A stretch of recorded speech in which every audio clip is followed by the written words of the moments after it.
Chapter 12:16. The dark clouds of war were gathering, and even the people of the Tang Empire could feel this oppressive atmosphere. From time to time, groups of soldiers would come to the docks, escorting packages marked with military insignia to the ships docked there. On the official roads of various places, groups of transport teams escorted by soldiers were also advancing. The local army, which the people rarely saw before, had now opened up their camps. Occasionally, a group of cavalrymen would patrol along the roads. The bailiffs of the local government offices began to take up their duties on time, with water and fire sticks in their hands. They also took the initiative to come to the various markets to help maintain order. They even personally set up shelves for the sellers and asked the elderly if there was anything they wanted them to do. The local government put up notices one after another, requesting that local law and order be strictly enforced in the near future. They did not allow hooligans who had nothing to do to continue to wander around the streets in groups.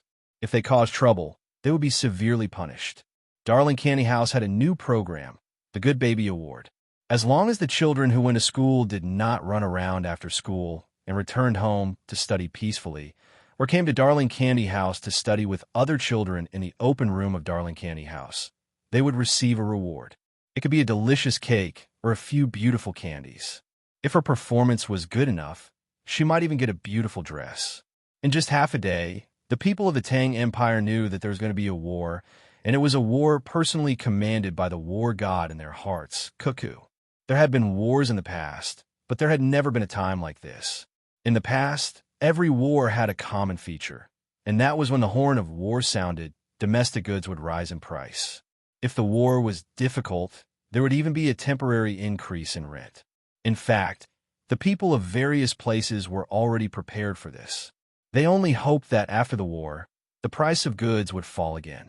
The merchants also began to get restless. One by one, they contacted their peers and asked if they should take advantage of this opportunity to stock up on goods. When the time came, they would raise the price and earn more from the difference. The small merchants gathered together to discuss. They felt that they should follow the previous rules, but they were not assured. They decided to find the bigger merchants, especially those on the top list of billionaires, to ask about the situation. Everyone could earn money together. In the city of Suzhou, on the eastern road of Jiangnan, in the Gu family's mansion, it was already late at night. The house was brightly lit. Electric lights hung high in the sky above each courtyard. The sound of the diesel generator roared endlessly as the servants in the house shuttled back and forth. The owner of the splendid General Trading Company, Gu Yunfei, was sitting in the middle of the hall. Orders to distribute goods came out of her mouth, and the sound of telegrams from the local telegraph office kept ringing. Pay attention to the prices of goods everywhere.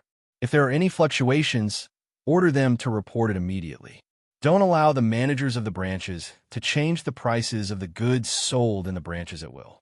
Set up our telegraph machine and be ready to receive news from the Monopoly Alliance at any time. After Gu Yunfei passed down a bunch of orders, she closed her eyes and thought for a while, then passed down a new order. She then picked up a bowl of soup on the table beside her, drank 2 mouthfuls, and let out a long breath. Starting at noon today, after the Jiangyin Reserve had taken action, she had not had time to rest.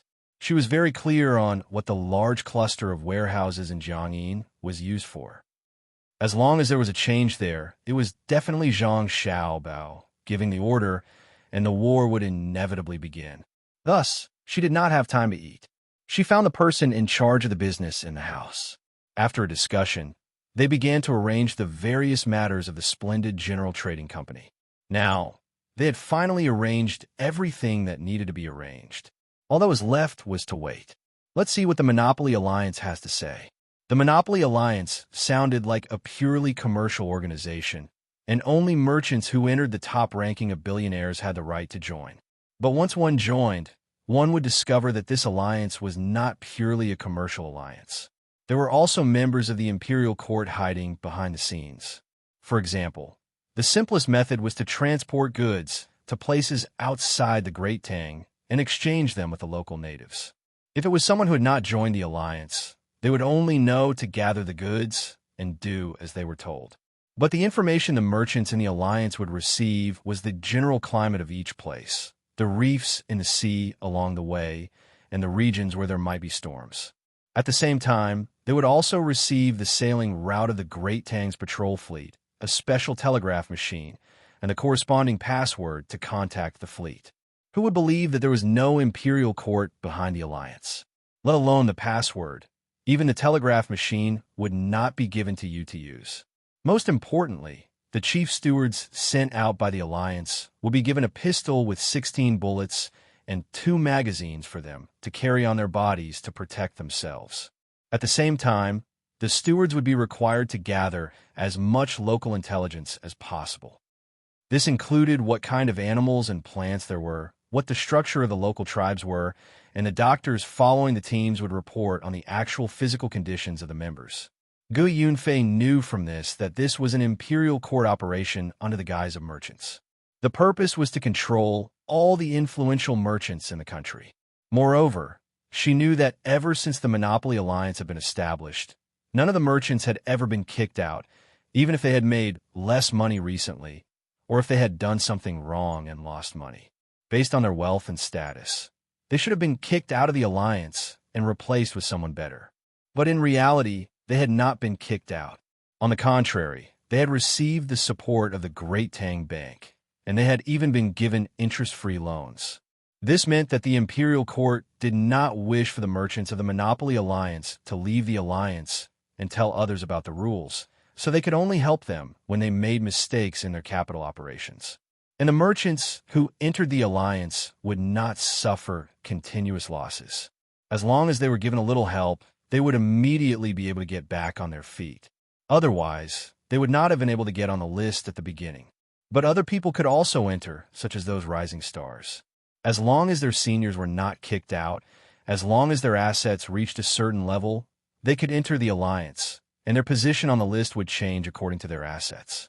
The only difference was that the list had only 100 people in the past, but now it had been expanded to 500. In theory, the top 200 had the qualifications to enter the alliance, but in reality, there were more than 300 people in the alliance. This meant that there were merchants whose positions on the list had changed, but they had not left the alliance. Gu Yunfei was patiently waiting for the imperial court to give the alliance an order. Then, she did not need to consider any other problems. Whatever the imperial court arranged, she and the others would follow. Even if the imperial court wanted the people of the alliance to donate all their assets, she could not object or even hesitate. Reporting, there are guests outside the residence. They say they are coming to Thunderbolt Logistics. This is a name card. While Gu Yunfei was thinking about the alliance, a coachman ran in from outside the hall, speaking as he handed over a name card. Gu Yunfei nodded and very casually took the name card. After opening it and glancing at it, she immediately stood up from her chair and ordered, "Come, open the main door and follow me to welcome them." "Fair, who is it?" An old man's voice came from the side hall. "Father, you stay here. Your daughter will personally go over. It is the owner of Thunderbolt Logistics, Li Chengfang. The time is not right. He should be overseeing Luoyang. When did he come to our Suzhou?" Gu Yunfei said to her father and shook her head. She walked out with confusion in her heart. She was truly confused. Looking at the time, if Li Chengfang had just received the news, or had received the news at noon, he should not have arrived in Suzhou in the blink of an eye. Luoyang was quite a distance from Suzhou. Even the train could not reach this speed. Unfortunately, the train tracks were only built from the south to the capital. There were very few other places that were built horizontally. If only it was built directly to Jianan Road. However, it was clearly not possible now. It was said that no less than 300,000 people had died building this railway. It was truly an inch of blood for every inch of track. Fortunately, the people who had died were all people from outside. The Tang people were also a bit like this, but that was accidental. It was just like how one could fall to death while walking. Very quickly, the main door of the Gu Manor was pushed open with creaking sounds. Li Chengfang, who was waiting outside with a few people, revealed a smile. He was truly afraid that this strong woman would only open the side door. What should he do then? No wonder this little girl felt that the sky of the Tang Empire was shrouded in a tense atmosphere since noon. So was Boss Li, who came at night. "Welcome, welcome. Please come in." Gu Yunfei smiled when she saw Li Chengfang. She clasped her hands together and imitated the way a man greeted. Li Chengfang also smiled and returned the greeting. "Is Boss Ge saying that I brought war? Thunderbolt Logistics and your splendid sundry goods are partners. I only bring peace and money, not war. Please." The two of them greeted each other and entered the Ge manor.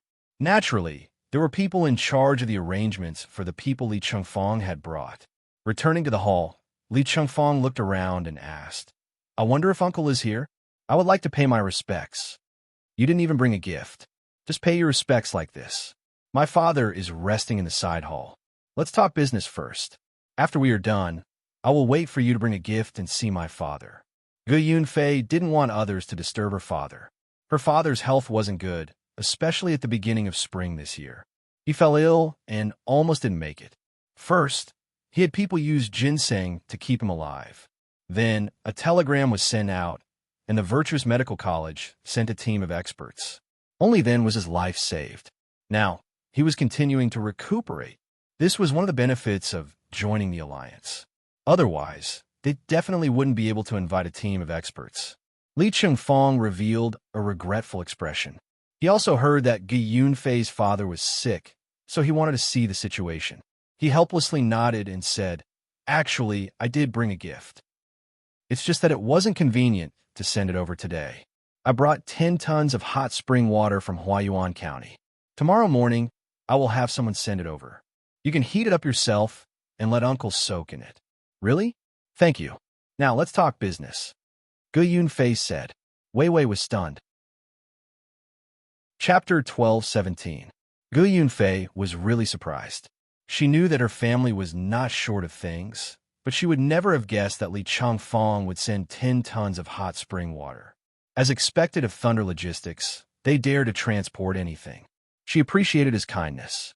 Li Chengfang knew that Gu Yunfei would be very happy. His gift was not only thoughtful but also powerful. He picked up the tea and held it in his hand. He said, "I came here this time at the request of Xiao Bei and the others. I left 2 days in advance. If it weren't for the train, I would have fallen apart if I rode a horse or sat in a carriage." "Xiao Bei, they told you the news in advance? Would Zhang Xiaobao tell them about the war?" Gu Yunfei didn't believe it. "Then I don't know. Anyway, Xiao Bei and the others sent a telegram 2 days ago, saying that they would meet with brother and sister and then hand over all their guards for brother and sister to use. They guessed that when the number of guards was enough, brother and sister would start the war, so they asked me to come to the seaside in advance. Since you are here, I came to take a look. At the same time, there is something I need Jinshu General to cooperate with.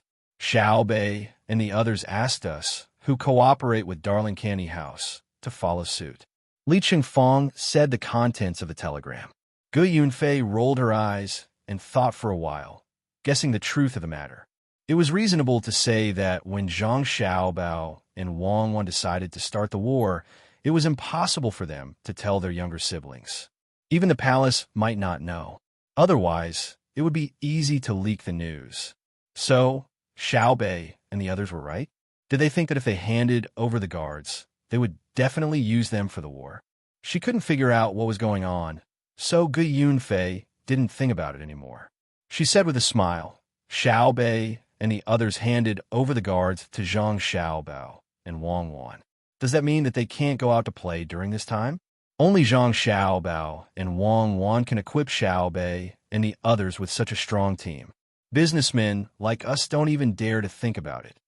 Gu Yunfei felt that Xiao Bei and the rest of the children would be very pitiful for a period of time. Without their guards, they naturally couldn't run around. At the same time, she sighed at the wealth of the Zhang family and the Wang family.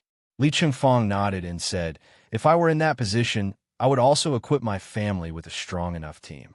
I would never give the enemy any chance. If he didn't protect his family when he knew how important he was, he would be a fool if he regretted it when something happened." This could only be seen in the stories written in the newspapers every day. The main character was doing something outside and knew that he would be attacked by others. Then, he did not care about his family. In the end, one family member would be in trouble today, and another family member would be beaten up tomorrow. Then, he would be busy going back and forth. Today, he would be anxious, and tomorrow, he would regret. If Zhang Xiaobao and Wang Wan don't give Xiaobei and the others a powerful team, I reckon that the people of the Great Tang won't be able to rest easy. How can we count on these people to build the Great Tang well? All right. Let's not talk about their team of guards. In any case, we can't afford to spend so much money. Also, we know very well that the current team of guards is just a transition. When the batch of children and their family grow up in 2 years, they will be more powerful than the current guards. When that time comes, Xiao Bei and the others will be running around the world. Did you take the train here? Do you feel that there are more people taking the train? Also, how many more carriages have there been?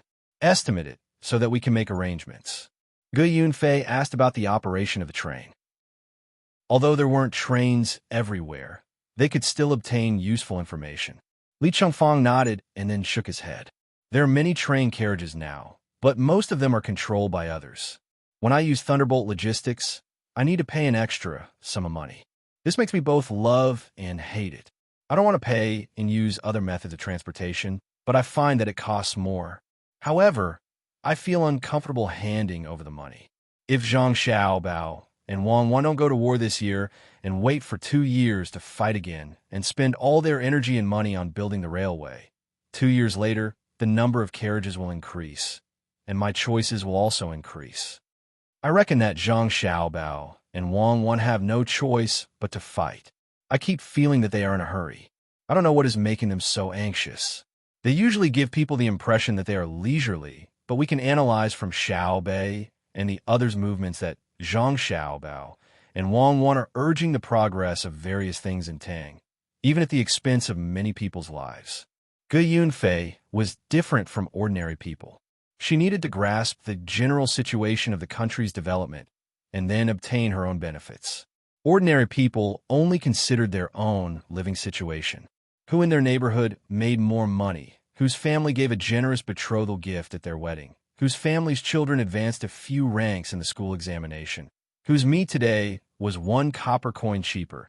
Should they buy 2 caddies of stuffing or stir-fried vegetables and give the head of the household half a caddy of wine? Gu Yunfei didn't need to consider these small matters. What she needed to consider was that when a batch of goods came in, and this batch of goods wasn't the type that would be quickly consumed and needed to be stored, then what was the profit margin between the purchase price and the custom-made price when the goods were stored? Under the situation that the fixed price didn't change, what was the depreciation rate of the Tang currency over a period of time? Was there a new production technology for this type of goods that had already been purchased and stored? If there was a new production technology, then it meant that the production cost of this type of goods had decreased, and the price she bought would be more expensive. Faced with such a situation, should she sell the goods at a low price and clear the warehouse to stop losses, or should she continue to buy such goods at a low price to balance out the previous purchase cost? Or should she look for a deep processing technology for this type of goods and set up a company to process the goods before selling them? These were all problems, and the decisions of Zhang Xiaobao and Wang Wan had always affected the economic and administrative operations of the entire Tang dynasty. It was impossible for her not to pay more attention to it. Even if there was a slight fluctuation in profits, it would affect the profit and loss of tens of thousands of strings of coins. Li Qingfang had the same concerns. The transportation costs and unexpected losses in the transportation process determined the profits of his trading company. Hearing Gu Yunfei's words, he analyzed, "My guess is that Zhang Xiaobao and Wang Wan want to use faster technology to ignite the conflict in the country in a short period of time. Then, they will use other means to resolve the conflict and, at the same time, obtain more benefits. As for the purpose, I suspect that they are fighting for time with the other countries. They intend to ensure that the country has an absolute advantage in the industrial system and suppress the other countries, not giving them a chance to develop. Therefore, they're using human lives to build the railway. Now that they have stopped, I think that one reason is that there are not enough people to build the railway, and the other reason is that the smelting of steel can't keep up. They need to plunder to get slaves for dangerous jobs and obtain more resources. The more he thought about it, the more confused Li Chengfang became. He put himself in the position of Zhang Xiaobao and Wang Wan and found that there was only darkness in front of him. He couldn't see a bright future at all. Don't think about it. Gu Yunfei seemed to know what Li Chengfang was thinking and advised, if you can think clearly, you will be another Zhang Xiaobao. Do you think that the existence outside the top list of billionaires is just something that we merchants casually promote? If that's the case, the merchants of the Great Tang won't be afraid of Zhang Xiaobao. They can adjust the price of goods however they want. During the holidays, even if the price of goods is 10 times higher, even if the imperial court gives the order, the merchants still dare to do it secretly. They still have many ways to deal with the imperial court. But the current situation is that the imperial court is not saying anything. Facing us merchants, the imperial court means that you can raise the price if you want, as long as you are prepared to face Zhang Xiaobao's wrath. Do you dare? No. Li Chengfang shook his head vigorously. I'm afraid that Zhang Xiaobao isn't human at all. I think that in a few years, Xiaobei and the others will start to scheme. Why did Xiaobei ask you to come? Gu Yunfei suddenly remembered the matter of Xiaobei and the others' resources and couldn't help but smile. At that time, Xiaobei and the others had brought their own plans to discuss cooperation. Each and every one of them said that they didn't rely on their families and relied on their own abilities. When the merchants saw the plan, they all agreed. To be honest, the plan was not bad. But if it was only because of Xiaobei and the others, the merchants couldn't be at ease cooperating with them. They didn't have the qualifications. With a plan, why should they give the benefits to Xiaobei and the others? Wouldn't it be the same if the merchants worked together? The main problem was that they didn't have a leader. Once they worked together, no one would submit to the others. That was why they agreed to let Xiaobei and the others be the leaders. Behind them were Zhang Xiaobao and Wang Wan. Li Chengfang also had memories. He smiled and said, Xiaobei called and said that after the war, the logistics will definitely be affected. Whether we are willing or not, we have to serve the interests of the Tang Empire, even if it's free of charge. Next, the price of food will fluctuate, and basically it will increase. Xiaobei and the others hope that they can help solve a part of the problem. Under the situation that the price of food is on the rise, Baby Candy House will stop selling. In other words, Baby Candy House will no longer sell cakes and candy made of starch. The 4,000 Baby Candy House chain stores in the Tang Empire will be ready at any time to see if any merchant dares to raise the price privately. At that time, we will first suppress them and then gather information so that we can prepare to implement the revenge punishment plan. When Li Chengfang said these words, his eyes were full of praise. He knew that this was definitely not requested by Zhang Xiaobao and Wang Wan. Gu Yunfei and Wei Wei paused and then said, It finally shows the difference in education. When Xiaobei and the others think about problems, they're different from ordinary children. Then why did they ask you to come to Suzhou?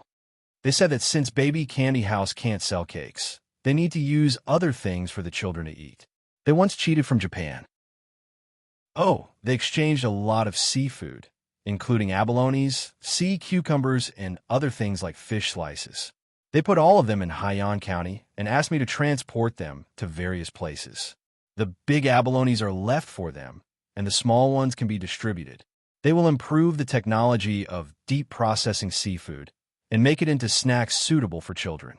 Not only am I here, but Yang Yang of the Dongting Fishery Group is also here. He wants to go out from the estuary of the Yangtze River and then catch big squid according to the advanced technology provided by Xiaobei and the others. He will come back to process them. Li Chengfang said the purpose of his visit and then looked at Gu Yunfei. Gu Yunfei revealed a shocked expression. Chapter 12:18. Looking at Gu Yunfei's surprised look, Li Chengfang feels much better. He was also shocked when he first got the order. A group of little guys can silently cooperate with the actions of their brother and sister at this moment.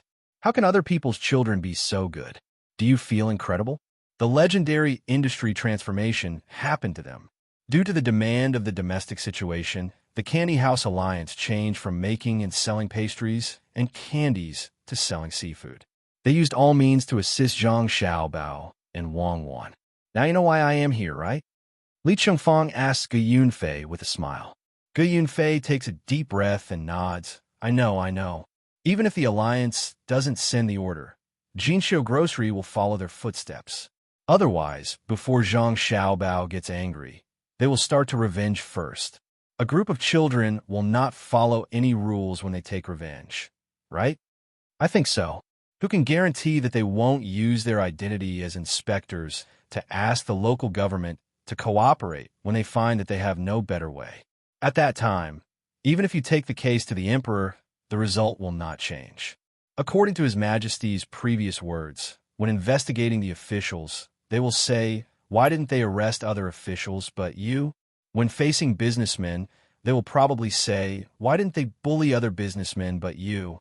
When Li Chengfang says it, he feels very interesting. A group of lawless children like Xiaobei care about the Tang Empire very much, while those honest people may think about something else.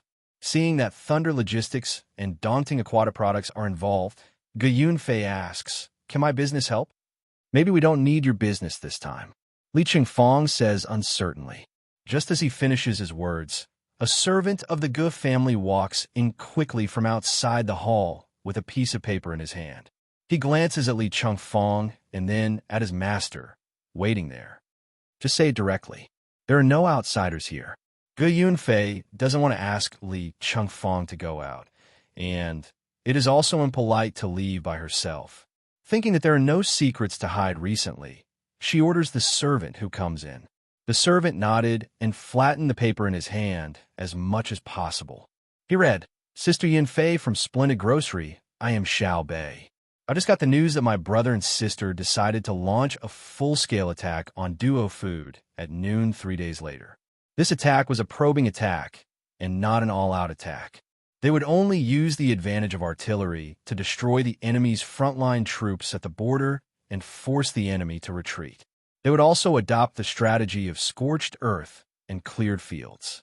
Big Brother has already started to order the originally arranged warehouse to transport supplies to the front line. I want to tell Big Sister that when transporting supplies, whether it is by water or by land, there's a possibility that the transportation means will be damaged. There are tools in Sister's splendid miscellaneous goods, right? I hope you can provide support along the way and provide free help to the transport team. I will open up the candy house on the side of the road to provide them with a temporary place to rest. If this arrangement will cause losses to Splendid Embroidery, we will transfer the money to Elder Sister through the Great Tang Bank. Elder Sister only needs to provide proof of the losses. Also, we want to temporarily stop the sale of cakes and starch sweets and temporarily turn them into seafood products. We need tools to make and process them. Now, send an order to Elder Sister and provide us with tools according to the order. We will pay when the goods are delivered. In addition, ask Splendid Miscellaneous Goods to release the news that my brother and sister did not use Chong Pingsong's food reserves in this war, so that the people do not have to worry about the price of food rising too high. Okay, that's what I mean. The servant of the Gu family finished reading up to here and was in a very good mood. The intelligence actually said a lot of detailed things, and even revealed when the war would be launched. This showed that his master's position in Xiaobei's heart was very high. Li Chengfang was indeed a little jealous. He said in a sour tone, "The war will start at noon, 3 days later? I don't know if my Thunderbolt Logistics can help. I think a lot of supplies are already on the way." What he meant was that when the supplies were transported, they did not ask Thunderbolt Logistics and found someone else to transport them. He did not even know when the war would start. Gu Yunfei hesitated for a moment. For a moment, she did not know how to comfort the other party. This kind of information could only be obtained by Xiaobei and the others, and it could be easily spread out. Whoever got the information would be trusted by Xiaobei and the others. At this time, it was not good to comfort others, as it would make others feel that you were acting innocent. Just as she was organizing her words, someone came in from outside. This time, it was a servant of Li Chengfang's family. He was accompanied by someone from the Gu family. "Little Two, what's the matter?" Li Chengfang looked at the person who came in and asked. Replying to Master, my family's telegraph machine just received a telegram from Xiaobei and the others from Jianan Road. Do you know? Read it. Li Chengfang ordered in a carefree voice.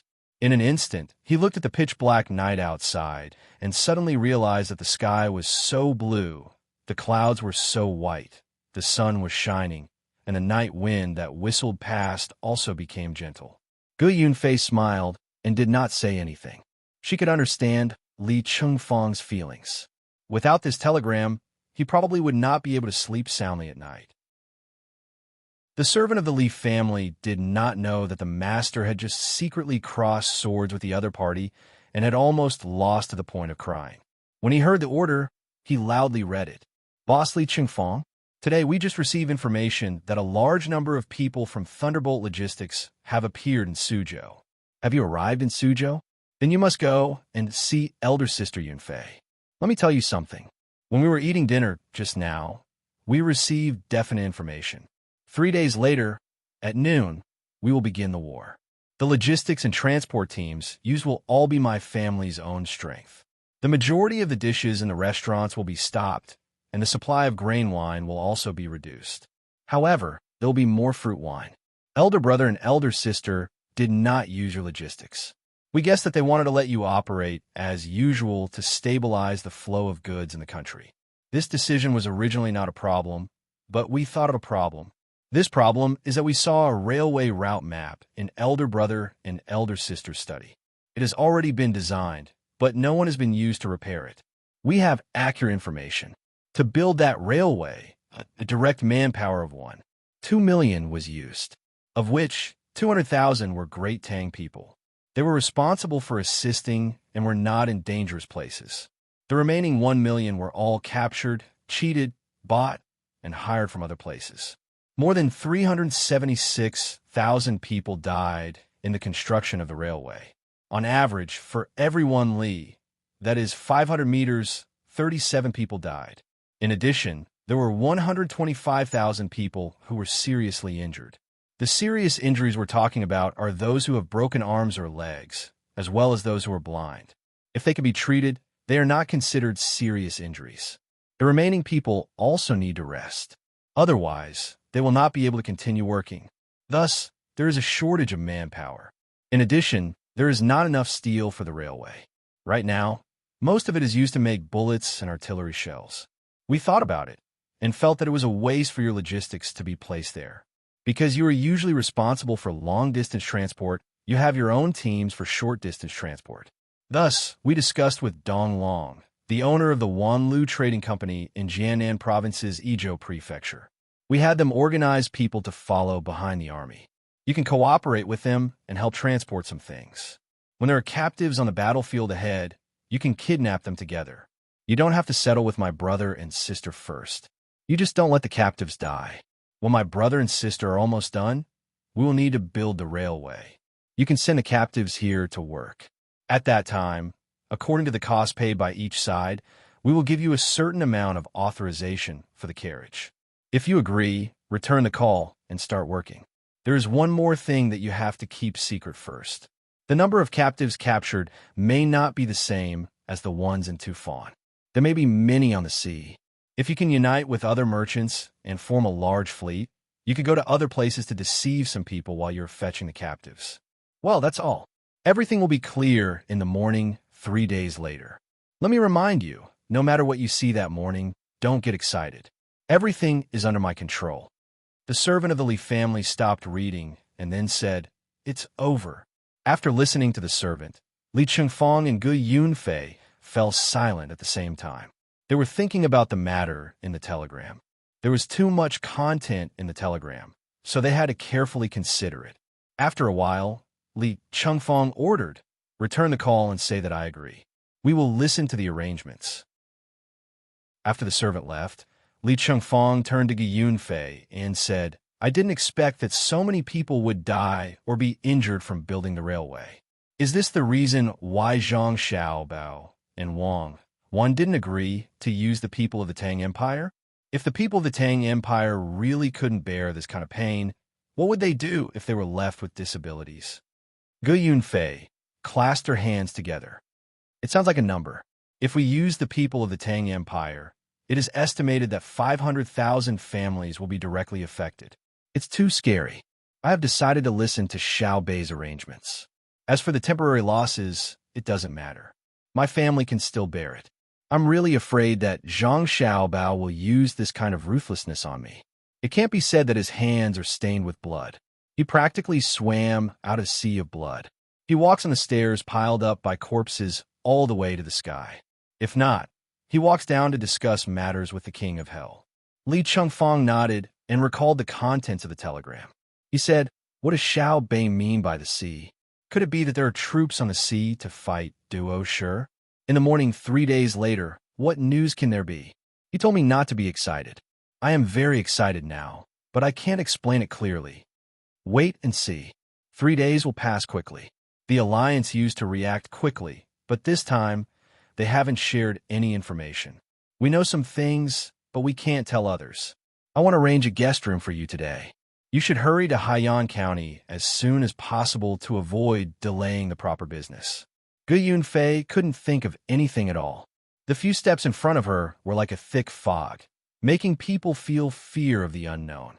She couldn't stop and could only follow orders and rush forward. Okay, I will leave now. Li Chengfang didn't dare to delay. He got up and walked out, indicating that Gu Yunfei didn't need to send him off. When he reached the door, he said to Gu Yunfei, "We need to strengthen cooperation in the future. I plan to go to Jiannan's circuit personally." I will go too. Gu Yunfei meant to call her when she left. Chapter 1219. Gu Yunfei had just sent Li Chengfang to the door. Before she could say goodbye, a group of people came from the road beside them. There were servants holding lanterns in front. Gu Yunfei took a look and recognized them. They were all local merchants from Suzhou. Normally, she did not have much contact with them. Most of the time, it was her housekeeper who met with them to discuss business matters. For example, Jinshu needed to buy groceries, and local merchants needed to buy goods from other places. Usually, they would only meet once during the new year. They would all come to her house to give her gifts. Even though she was a woman, she was ranked 16th on the list of top billionaires. In the past, she was ranked 24th. Ever since she started working with Xiao Bei and the others, her assets had obviously increased a lot. Naturally, her status also rose along with the tide. And these people who came were not even in the top 500, so they had to be more respectful to her. "Bosco, we are really sorry to disturb you so late at night, but we have some misgivings in our hearts, so we have to trouble you." The group of people came closer. Surrounded by people, a middle-aged man spoke to Gu Yunfei with a face full of smiles. He then looked at the person beside him and asked, "This noble is, so it is Boss Yuan. It is not very late. If you have something to discuss, let's discuss it. This is the boss of Thunder Logistics, Li Chengfang, Boss Li." Gu Yunfei quickly showed that her status was higher than this group of people. She was not rude and introduced Li Chengfang at the same time. There was a series of gasps on the relatively quiet road. The merchants who had rushed over stared at Li Chengfang without blinking. This was the boss of Thunder Logistics, which was ranked higher than Boss Gu. No wonder Boss Gu personally saw him off. Birds of a feather flocked together, as expected. The merchants respectfully bowed to Li Chengfang again. There was only envy and admiration in their eyes. There was no jealousy because the difference was too great. So great that they could not produce a trace of jealousy. "Boss Yuan, why have you come at this time? Come. Let's talk inside." Gu Yunfei gave way. She already had some guesses in her heart, so she asked now so that she could pull Li Chengfang to deal with it together. No, we're not going in. We're just here to ask. Gu Dongjia is busy, and we're not at ease. Only then did we remember Gu Dongjia's ability. We're here to ask, so we won't waste Gu Dongjia's time. The man with the surname Yuan politely refused. He also knew that he had to enter through the main entrance now. He didn't want to receive this kind of courtesy. One should eat as many bowls of rice as one's ability. He didn't have the ability to enjoy this kind of treatment. Once he did, the consequences would definitely not be good. Someone at the side chimed in. Yes, we just want to ask around. Gu Dongjia, we feel that there's going to be a war soon. Gudongjia also knows that every time there is a war, the prices of goods in different places are different. We just want to know if our goods can be adjusted according to the law of the market demand. Gu Yunfei smiled. She looked at the man and said, "What is the law of demand in the market? The demand of the market is the demand of the common people. I feel that the greatest demand of the common people is to live in a stable and happy environment, and not to see the price of survival necessities rise day by day, but not be able to afford them. This is the need of the people of the Great Tang, the need of our monopoly business alliance, and even Zhang Xiaobao's personal need. Do you understand?" Understood. The merchants were completely frightened. Before they came, they were still thinking about what to hoard, what to raise the price of, and how much to raise it. Now, it was clear that they couldn't hoard anything. Even if they did, they couldn't raise the price. They didn't expect that the business alliance would not take advantage of this opportunity to make more money. Instead, they started to maintain the stability of domestic prices during wartime. Who would dare to go against the business alliance's orders? As for Zhang Xiaobao, there was no need to say more. His personal will was unconditionally followed by all the merchants of the Great Tang. So Xiaobao didn't agree to the price change. The man with the surname Yuan wanted to confirm. Zhang Xiaobao doesn't allow the price of the people's necessities to fluctuate too much at any time. Our monopoly business alliance follows his footsteps. If you really want to make more money, you can try to raise the price of other goods. Li Chengfeng gave the merchants a suggestion. After all, merchants had their own needs. Moreover, Zhang Xiaobao never cared about the price of other things, especially luxury goods. If the cost was 1 copper coin and one could sell it for 10,000 strings of cash, that was because one had the ability. He just didn't want to see the people not being able to afford rice or wear clothes when they had enough resources. If the country had enough resources, there couldn't be too much fluctuation in the price of these 6 things. As for the other things, the merchants could do whatever they wanted. Linen cloth could be sold for 10 copper coins per bolt, but it couldn't be sold for 13 copper coins. But if one could sell silk for 10,000 copper coins per bolt, that was because one had the ability. When the hospital bought licorice, as long as the licorice wasn't so rare that it couldn't be used on every patient, the supplier couldn't sell it for too high a price. As for the tea leaves that could help with digestion, Zhang Xiaobao wouldn't say that you were wrong if you exchanged 1 caddy for a building. May I ask, can the price of candles be raised? Isn't it also something that should be used for people's livelihood? Another merchant carefully asked. You can raise the price of candles. People won't die without candles, but I advise you not to hoard candles because the Ministry of Works will release a lot of paraffin wax this month. What you're talking about now should be grease wax. It can't be compared to paraffin wax in terms of smell and longevity. Once you hoard it and release a lot of paraffin wax, you will suffer a lot of losses. Li Chengfeng kindly advised. Xiaobei had already told him that he would first ship a large batch to Jianan Road. There, Xiaobei would organize people to process it. The rest of the paraffin wax would be placed in various places in Great Tang. After all, the current oil refining technology was the most primitive. A lot of paraffin wax was produced every day. As long as oil was processed, paraffin wax would appear. Then, people would have to spend a lot of effort to clean it up. Otherwise, it would affect the production. The perverted merchant who asked the question was so scared that he broke out in a cold sweat. Fortunately, he had asked. Otherwise, if he really had to hoard candles, the losses would be huge, especially now that the weather was getting hotter. After repeatedly thanking him, the group of merchants left. They could go back and do business as usual. When the time came, the price of various things would naturally follow a regular pattern. They didn't need to worry about it. Gudongjia, I'll leave now. Tomorrow morning, it's better for the business alliance to issue an announcement to the merchants in various places, so as to prevent them from self-righteously raising the price and causing more losses to themselves. Li Chengfeng said to Gu Yunfei and then disappeared into the night with his subordinates. Gu Yunfei stood there and pondered. She muttered to herself, there will be a lot of paraffin wax released. I'll send a batch of it. When the weather is hot, paraffin wax can be stored better than grease wax. There's no need to worry about it. In Hongnon County, Old Willow Village, the 7th grade official Lu Feifei also received a telegram tonight.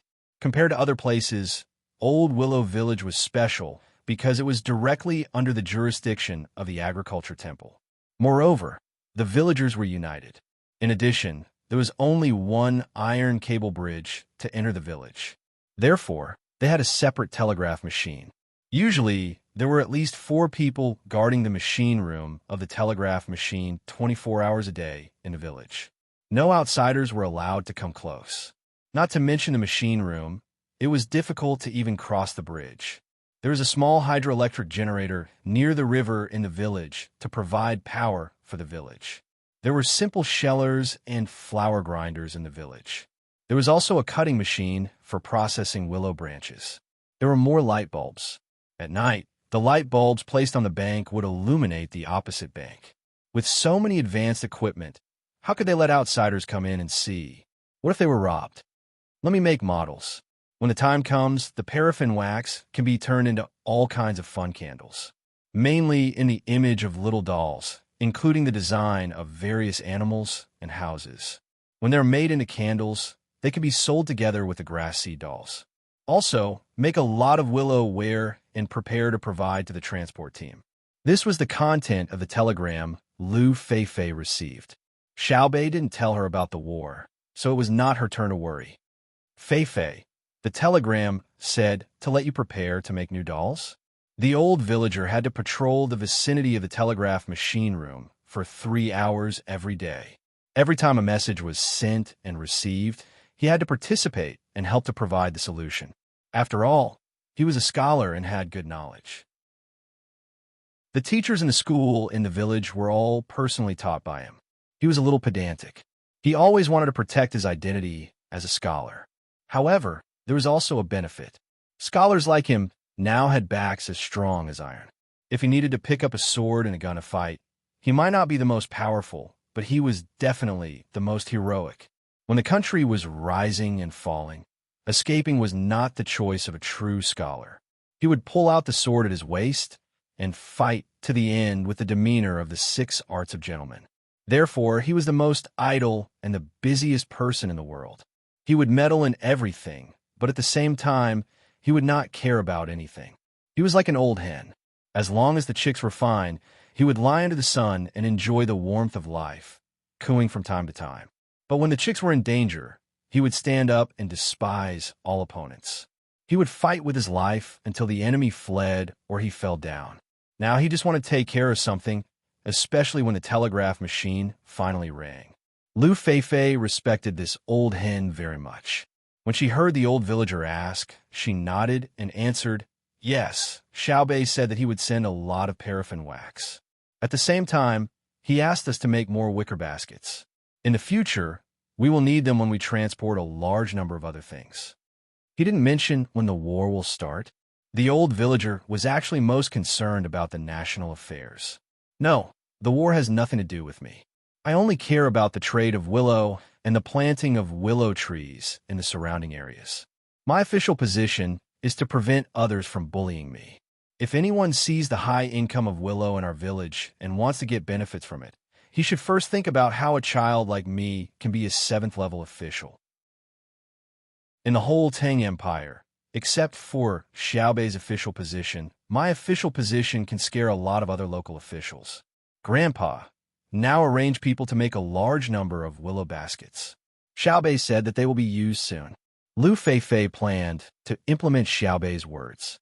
The old villager narrowed his eyes and thought for a moment. He nodded and said, so, the war is close at hand. Well, it's time for the 5th watch. For the time being, I have kept 500 full attendance. I guess this money is the most difficult to earn because there are not many subscriptions for this book, so there's no need to count on subscriptions. Then, there's only the full attendance left. If there are not still people subscribing, I would have given up. But as a web writer, I think I'm also a scholar. Like an old hen, I have to have some spirit to protect what I should protect. I am pedantic, but I also have a backbone. So I never ask. I sell my words, not my personality and dignity. So, you should take the initiative to vote. Don't wait for me to ask because you can't wait. Chapter 1220.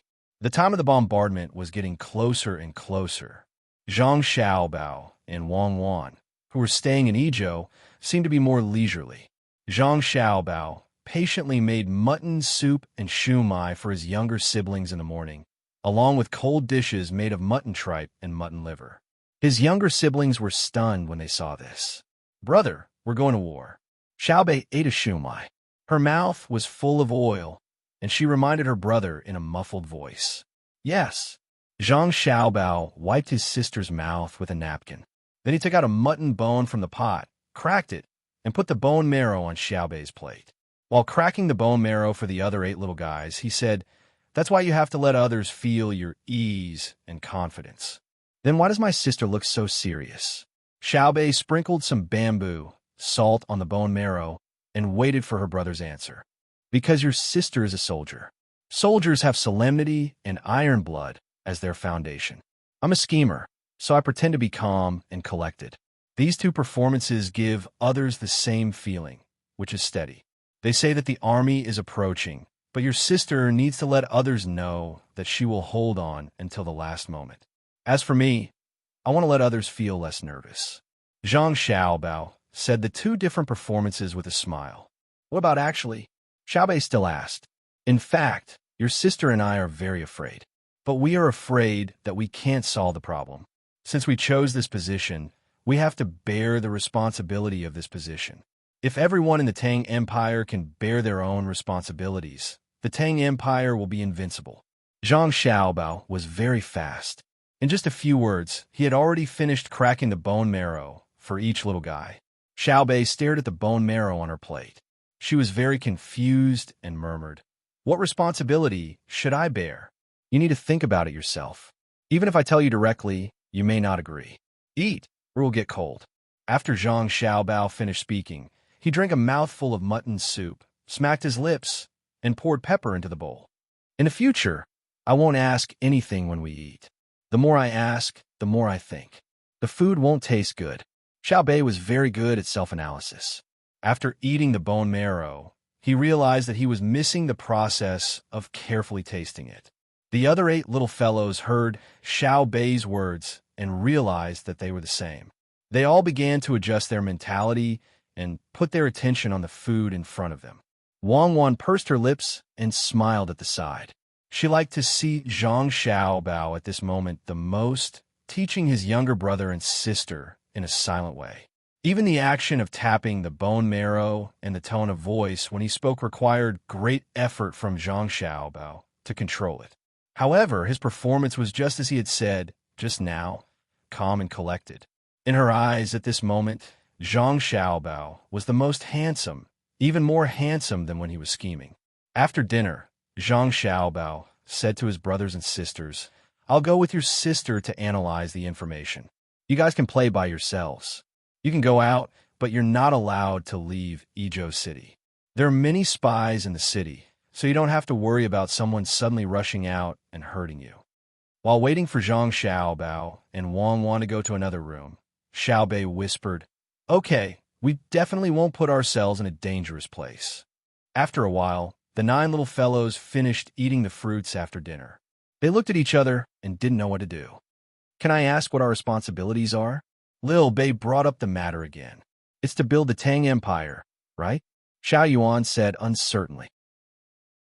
"Why don't you say to save the building from collapse?" Xiaobei was obviously not satisfied with this answer. Xiao Hai wiped his mouth and said, "Let's go. Our responsibility is to have fun and grow strong. We'll put on some disguises and see what fun things there are in Idyll City." Xiaobei thought for a moment and nodded. "I think so too. Brother and sister don't need us to do anything earth-shattering. Just like when we taught Pan and Xiao Yuan when they were young, we'll be happy to see them smile." Therefore, they who had put on some disguises went outside under the protection of a few people who had also put on some disguises. They took on their own responsibilities and played. Idyll was a famous place, and its bustling scenery was only slightly inferior to the capital, Chang'an. The difference between Chang and Enchang was that its climate and environment had determined its uniqueness. The blowing wind was less fishy than Luzhou's, but more gentle than Chang'an's. Similarly, the rising and falling voices of hawkers were soaked in the bustling hustle and bustle. There's so many bamboo products, just like the ones in Hangzhou. Look at this little bamboo building. It's actually carved, not woven. Big brother, how much is it? Xiao Bei came to a stall with dozens of bamboo carvings, looking at the little building that had not been painted and inquiring. The seller looked to be in his 30s. When he heard the big-eyed girl in front of him call him brother, he was very happy. He stretched out 4 fingers, but after thinking for a while, he withdrew one. Xiao Bei's gaze fell on the seller's hand, and she nodded. 30 coins? It's cheap. I'll buy it. While speaking, she began to take out money from her bag. The seller hastily said, "It's 3 coins. I wanted to sell it for 4 coins, but since you're so cute, I'll give you 1 less coin." "No, that's definitely not right. Don't lie to me. You're trying to curry favor for no reason. Your motives are not pure.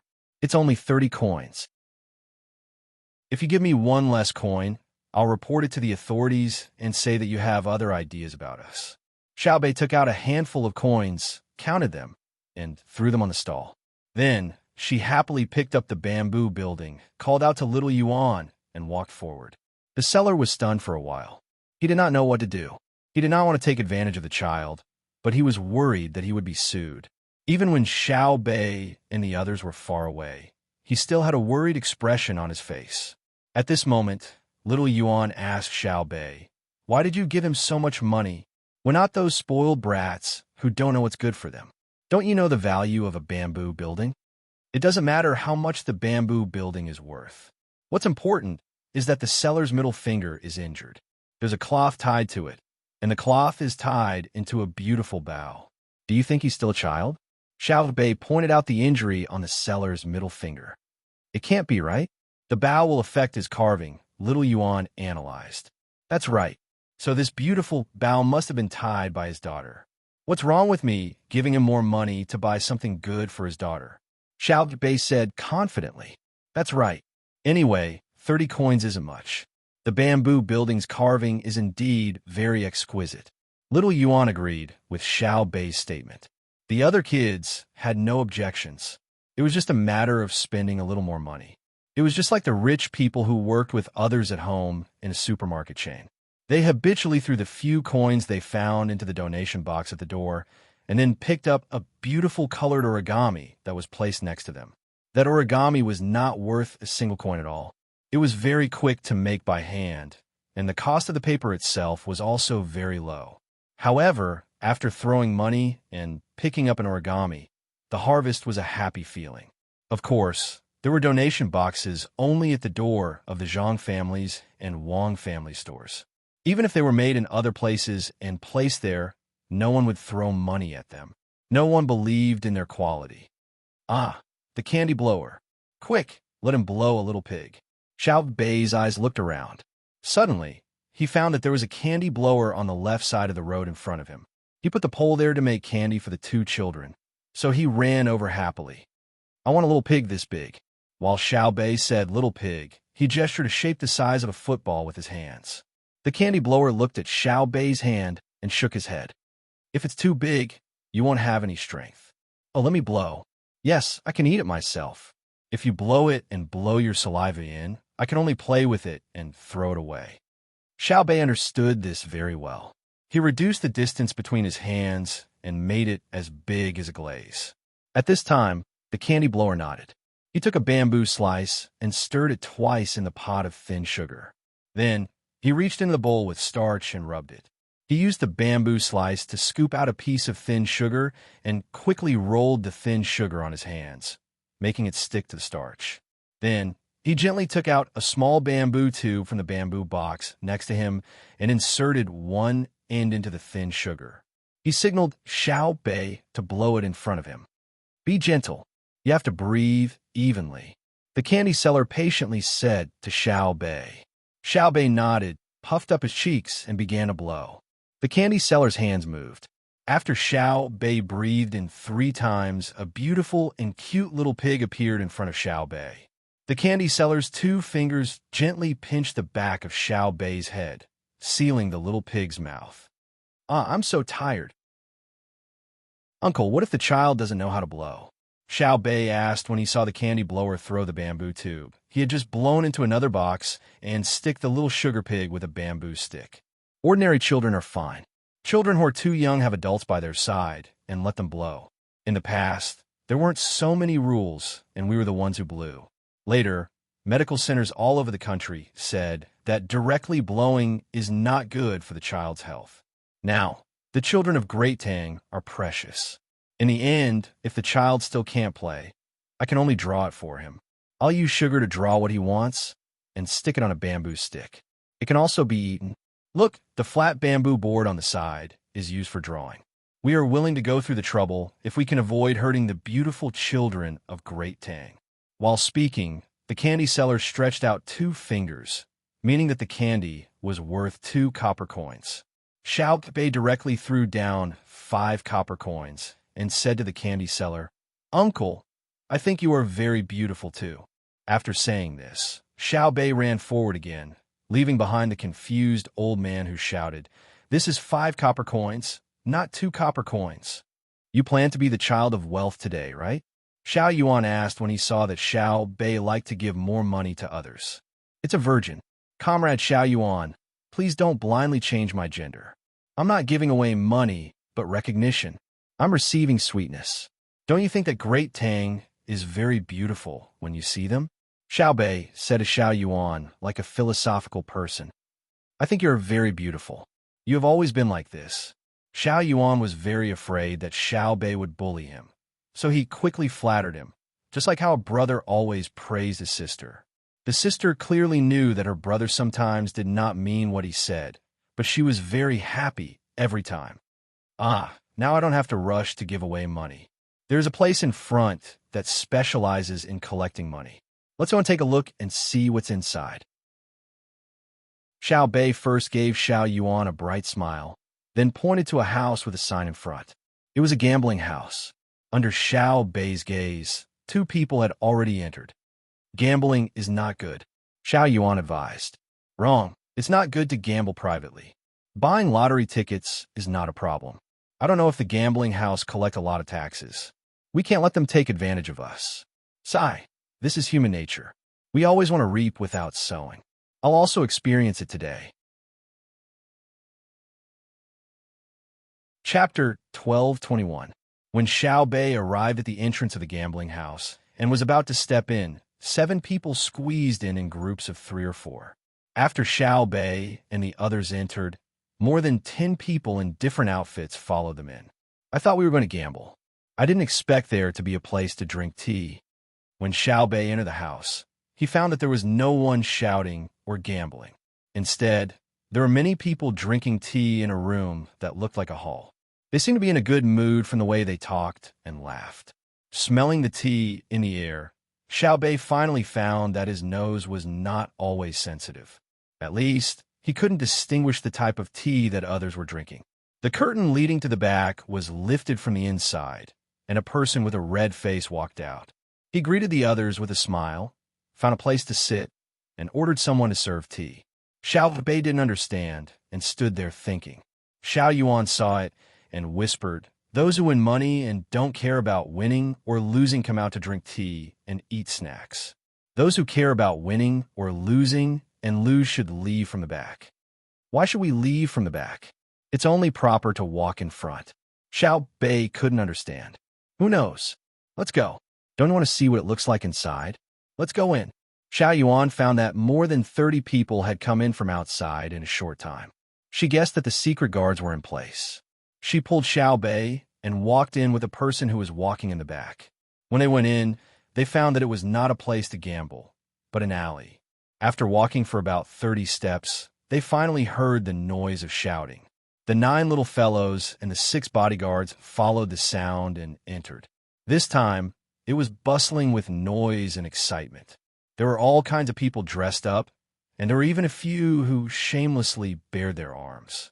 They began to look around. The hall was not small, and it was connected to other halls. There were many gambling devices, such as mahjong, poker, pai gow, billiards, shaking balls, and so on. How shameless! The things that Big Brother made for entertainment have all been copied by them. Look, There's a chess and go game over there. Where did the dice go? Xiao Bei curled his lips. He felt that the people in the gambling house should first pay a patent fee. Let's go.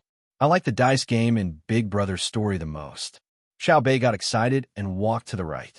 When they entered, the smell of sweat and mud assaulted their nostrils, causing the 9 little fellows to hold their breath for a moment. After a while, they slowly breathed in and adapted to the smell. Only then did their senses feel better. This room was filled with dices. There were people from the gambling house who were the dealers, people who took turns to be the dealers, and there were also people who were 2 people, 3 people, and so on. There were no dealers, and they only competed on the size of the dice. The 9 of them were first brought to a table arranged by a dealer who was dressed in green and had both his sleeves rolled up. He looked very standard. With his sleeves rolled up, it was to let others know that he was not hiding any dice. The more you buy, the more you lose. The less you bet, the less you earn. Once you're done, leave. The dealer put the 3 dice into the colored cup and shook it for a while. Then, with a flip of his wrist, he turned the colored cup upside down on the table and shouted to the people around him. This table only had the size of the dice, and there was no specific number of points on it. Xiao Fong was very puzzled. The more you buy, the more you lose. Does that mean that if we buy, we will lose? No. It means that if we win, he will pay us more. If we bet less and win, we will earn less. In fact, what they're shouting is that they want us to lose more. It's a common saying. For example, in a pawn shop, if you bring a new piece of clothing, they will immediately shout bitten by insects and rats, broken thread, faded color, and missing edges. Although the specific purpose is different, there must be a rule. Xiao Hai explained to Xiao Fong, meaning that the gambling house wanted to be auspicious. Who wants to go first? Xiao Bei took out 5 copper coins from his bag. Each coin was 1 copper coin, so there were 5 in total. He asked the other 8 people. Seeing that the others shook their heads at almost the same time, Xiao Bei eagerly said, "If you guys don't want to go first, then I will." After the dealer shook another round, Xiao Bei immediately put 1 copper coin in the small place. The others also put in their coins. There were also people watching at the side, in case they did not put in their coins and said that they had let go. Before the gambling cup was picked up, Xiao Bei's ears were buzzing from the other people's shouts. The shouts of small and big almost passed through the tent. Everyone was shouting at the top of their lungs, as if the louder they shouted, the more accurate they would be. When the gambling cup was picked up, the 3 dice below were revealed. 4, 4, 5 big. Xiao Bei watched as her 1 copper coin was taken away. He smacked his lips twice, his face filled with heartache. "If you can't take it, let's not play, okay?" Xiao Yuan softly persuaded. "Don't be unable to sleep at night because of losing a few copper coins. I didn't see you frown when you gave them more money just now. It's different. When I gave the money, I was willing to give it. Now I don't want to lose. I want to win. Outside, I was happy when I gave the money away. Here, I only feel happy when I get the money back. Now I'll give you a task. Think of a way to let me win." Xiao Bei was very stubborn about the 1 copper coin she lost. She wanted to win it back and then win more to comfort her hurt heart. Xiao Yuan shook his head vigorously. "I don't have a way. Why don't we find someone to ask? Look, there's a child beside you. Why don't they go to school and help others get money and introduce them? You count the days yourself. Today is the school rest day set by my brother. Every 3 days, there's a rest day. Otherwise, the child will lose interest in learning. Of course, most children are good. In order to stand out, they usually study very hard. If they haven't suffered the hardship of not being able to afford to study, they won't experience the blessing of studying." Xiao Bei spoke as if she had experienced the vicissitudes of life. She was used to speaking like this. As for whether she really understood, it was not important. Xiao Yuan cooperated. "Yes, so it's useless to regret after losing it. It's better to cherish the person in front of you." Okay, I'll cherish it, especially the opportunity to bully others. If I don't take advantage of the opportunity to bully others, what should I do when I can't bully them in the future? Bet. Were you betting this time? Xiao Yuan was very wise and no longer sought her status in the family. "Last time I lost. This time, I'll bet again. I don't believe it. Xiao Bei took another copper coin and pressed it on the small button. Put your bets away. 3, 4, 5 big. Eat small and lose big. With a clatter, Xiao Bei's copper coin was returned to the other party. Xiao Bei lowered her head and thought for a while. When she raised her head, she muttered, "That's too much of a bully. Brother, help me. Didn't brother say that all gambling houses don't welcome mathematicians? Even if that gambling house says that it's impossible to calculate the rules of the game, it's still the same." Xiao Bei was naturally talking about Xiao Hai. When she said brother, it was Zhang Xiao Bao. Xiao Hai's eyes were fixed on the dealer. He did not pay attention to the big and small numbers on the table or the dice.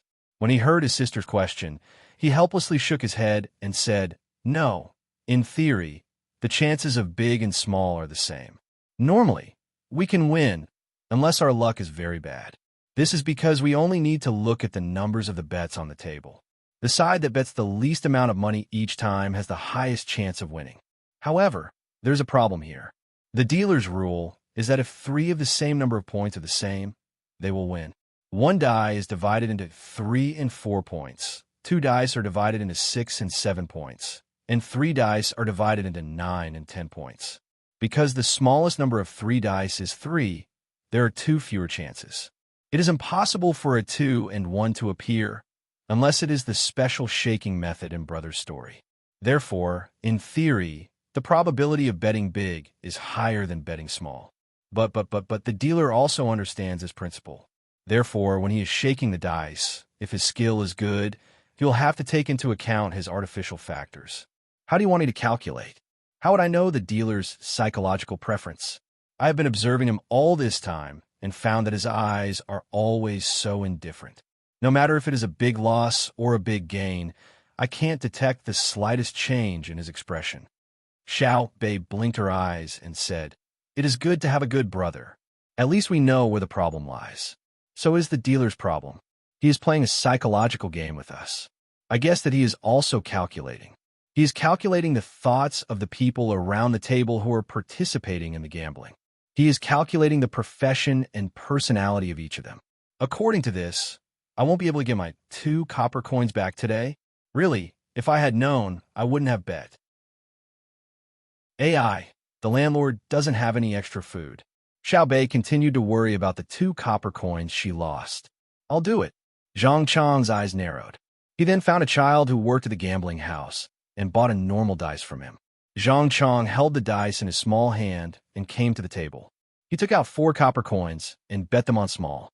"Place your bets. 4, 5, 6 big. Eat small and lose big." The dealer picked up the dice cup and shouted. He did not shout, "Eat all," which meant that even if the table was shaken with a 1, 2, 3, they would not lose. Zhang Chang did not care. When the dealer finished shaking the dice again, he took out the dice he bought and casually threw it on the table. It was a 4, so he took out 8 copper coins and bet on big. The dealer opened the cup. 1, 3, 2 small. Eat big and lose small. Zhang Chang's 8 copper coins were gone. He continued to wait for the dealer to shake.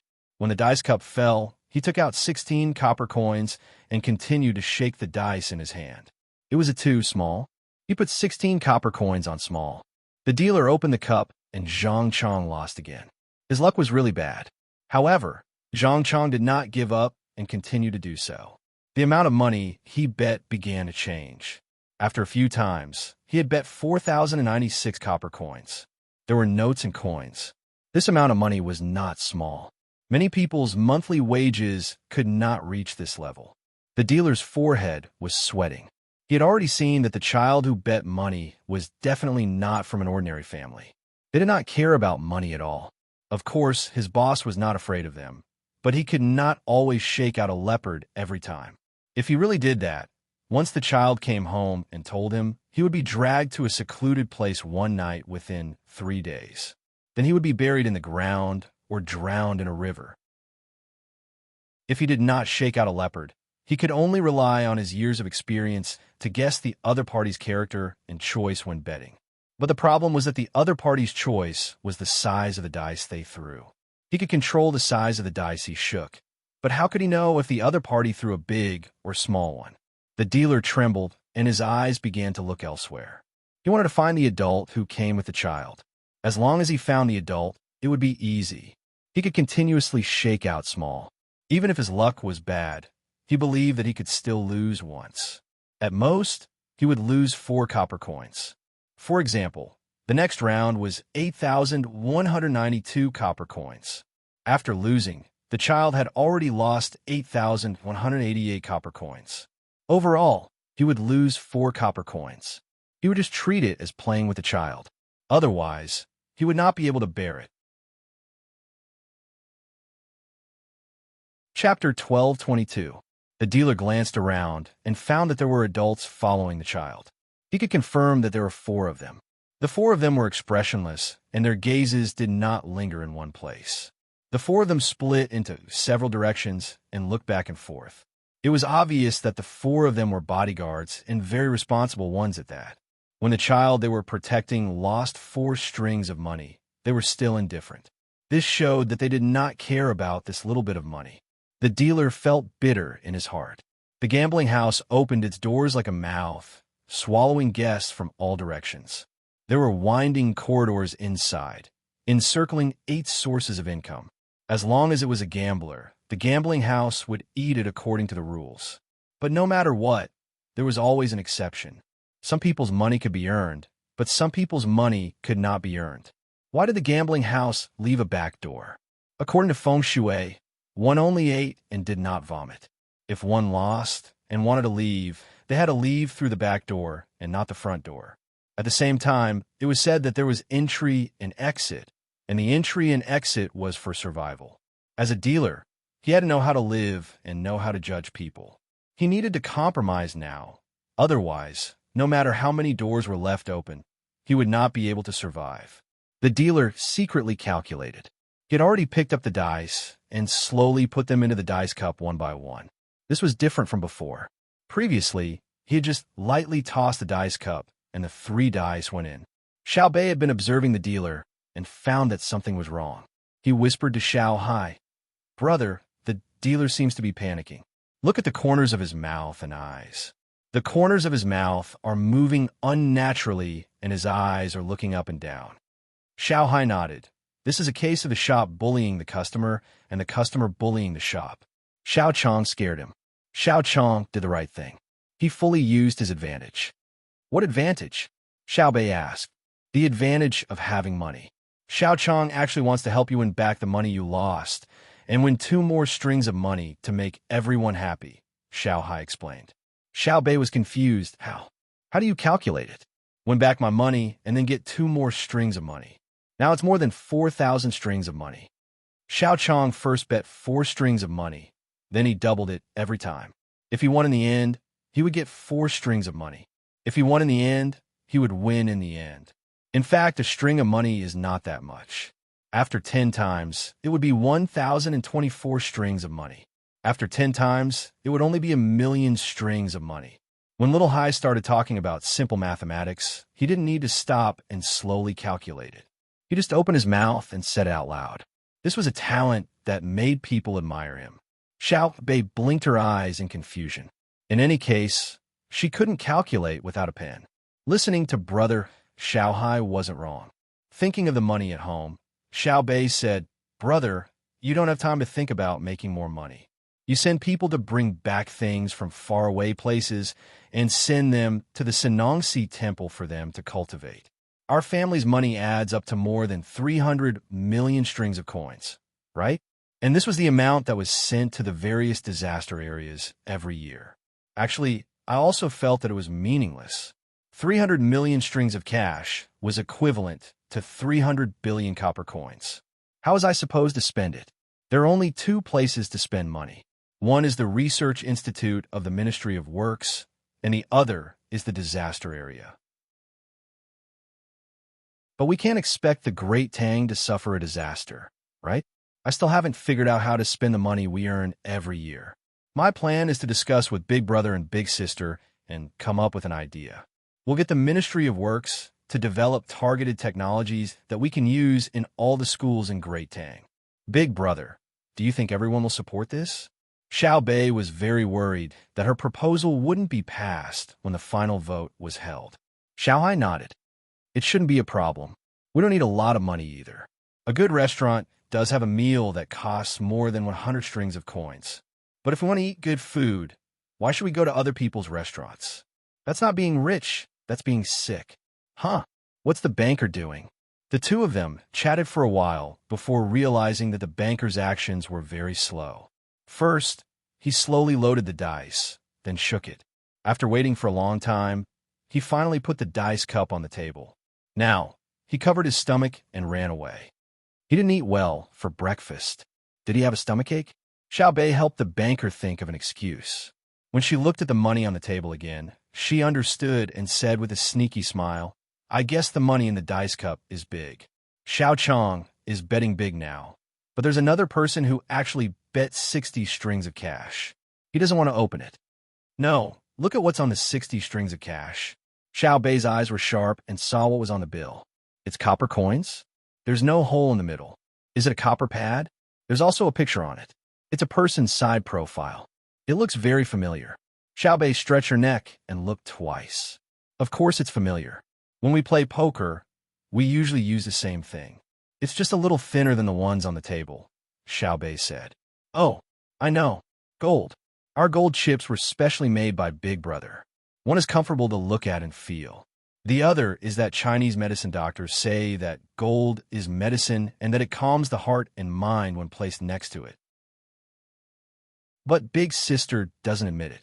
She says that it's better to put a bunch of magnets instead. It has a magnetic field effect. Xiao Bei finally found a chance to speak. Xiao Bei found that things had become complicated. When she came in, she only wanted to win a few copper coins to satisfy herself. Now, even gold appeared in front of her. Gold can't be circulated. Thinking about this, Xiao Bei waved at a person who was squatting next to a gambling game of throwing dice into a bowl with his chin in his hand. That person, Wei Wei, was stunned. Then, she stood up and came to Xiao Bei. Brother Su Si, you know a lot. Look at that gold. What's going on? Xiao Bei asked the person. Su Si was really stunned this time. He was stunned for a while and even secretly took out a small mirror to look at himself. He looked at Xiao Bei in shock. How could Xiao Bei still see through his disguise when he had already disguised himself like this? You're always holding your chin with one hand and touching your ears with the other. No matter if you're standing, sitting, or squatting, other people find it awkward, but you use it so smoothly. I've never seen a second person do this. Xiao Bei explained to Su Si with understanding. Su Si regretted that he didn't have a good memory. Someone had mentioned before that his habitual movements were too obvious. He didn't expect Xiao Bei to notice it. Seeing that Xiao Bei was waiting for him to answer, Su Si carefully looked at the gold on the table. He rolled his eyes and softly said to Xiao Bei, It should be money. It's like the copper coins and silver pieces we used before. But now it's made of gold. Oh, gold used to be used before. The circulation circle was fixed. Ordinary people couldn't spend it. They could only sell it based on its weight or make jewelry. Brother Su Si, how much do you think that piece of gold is worth? I feel that it's bigger than the gold we played with. How heavy is our gold? In truth, what Xiao Bei was most curious about was where the money came from. The Great Tang couldn't possibly have gold circulating in the marketplace. Besides being used as decorative goods, the majority of the Great Tang's gold and silver had been stored in the vaults to ensure the value of the Great Tang's currency, which was the gold standard. 5 grams. Su Si was very familiar with this. He looked at the gold on the note and said, looking at the size and thickness of his gold, it should be less than 10 grams. At this time, not only were Xiao Bei and the rest paying attention to the gold on the note, the other gamblers were also very curious.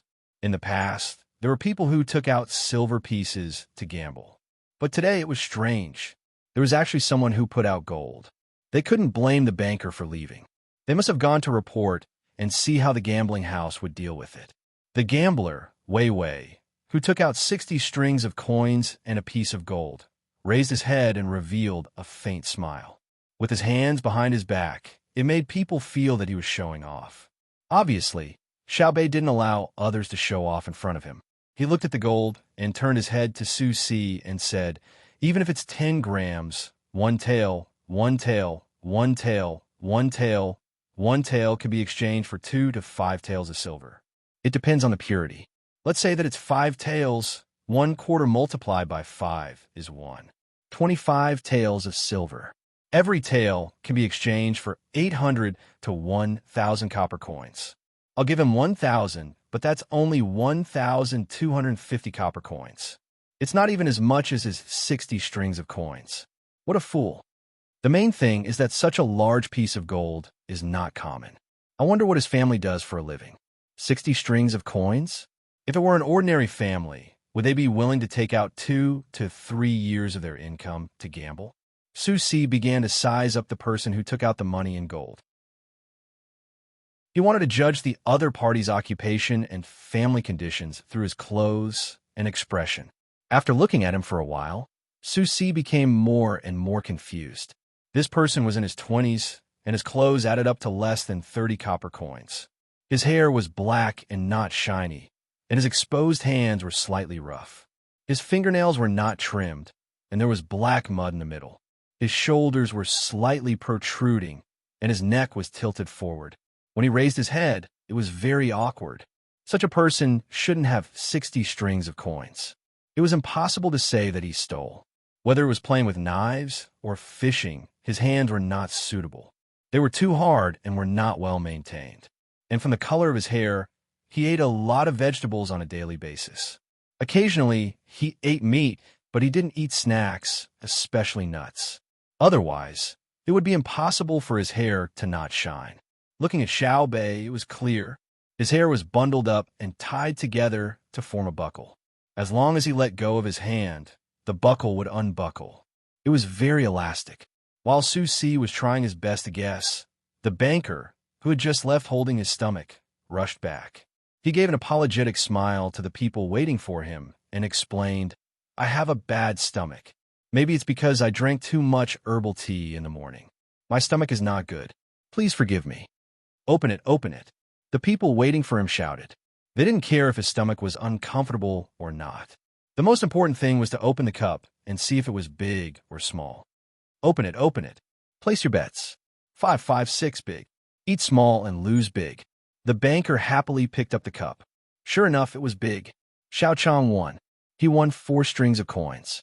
To be precise, it was 2 strings of coins. There was also the 2 strings of coins that Xiao Bei lost. What should be lost had been lost. Only the person who took out the 60 strings of coins and the piece of gold was left. The banker quickly took out the 60 strings of coins and pulled out a rod like a magic trick. To be precise, it should be called a mace. It was not clear whether it was used to measure money or which pharmacy he got it from. Perhaps it would be known if he got close to it and smelled it. Normally, using a mace to measure money was a few strings of coins, a few fun, and a few centimeters. But now, the weights and measures were relatively chaotic. When it was used among the people, it was still according to money. Once it was involved, it was mainly based on grams.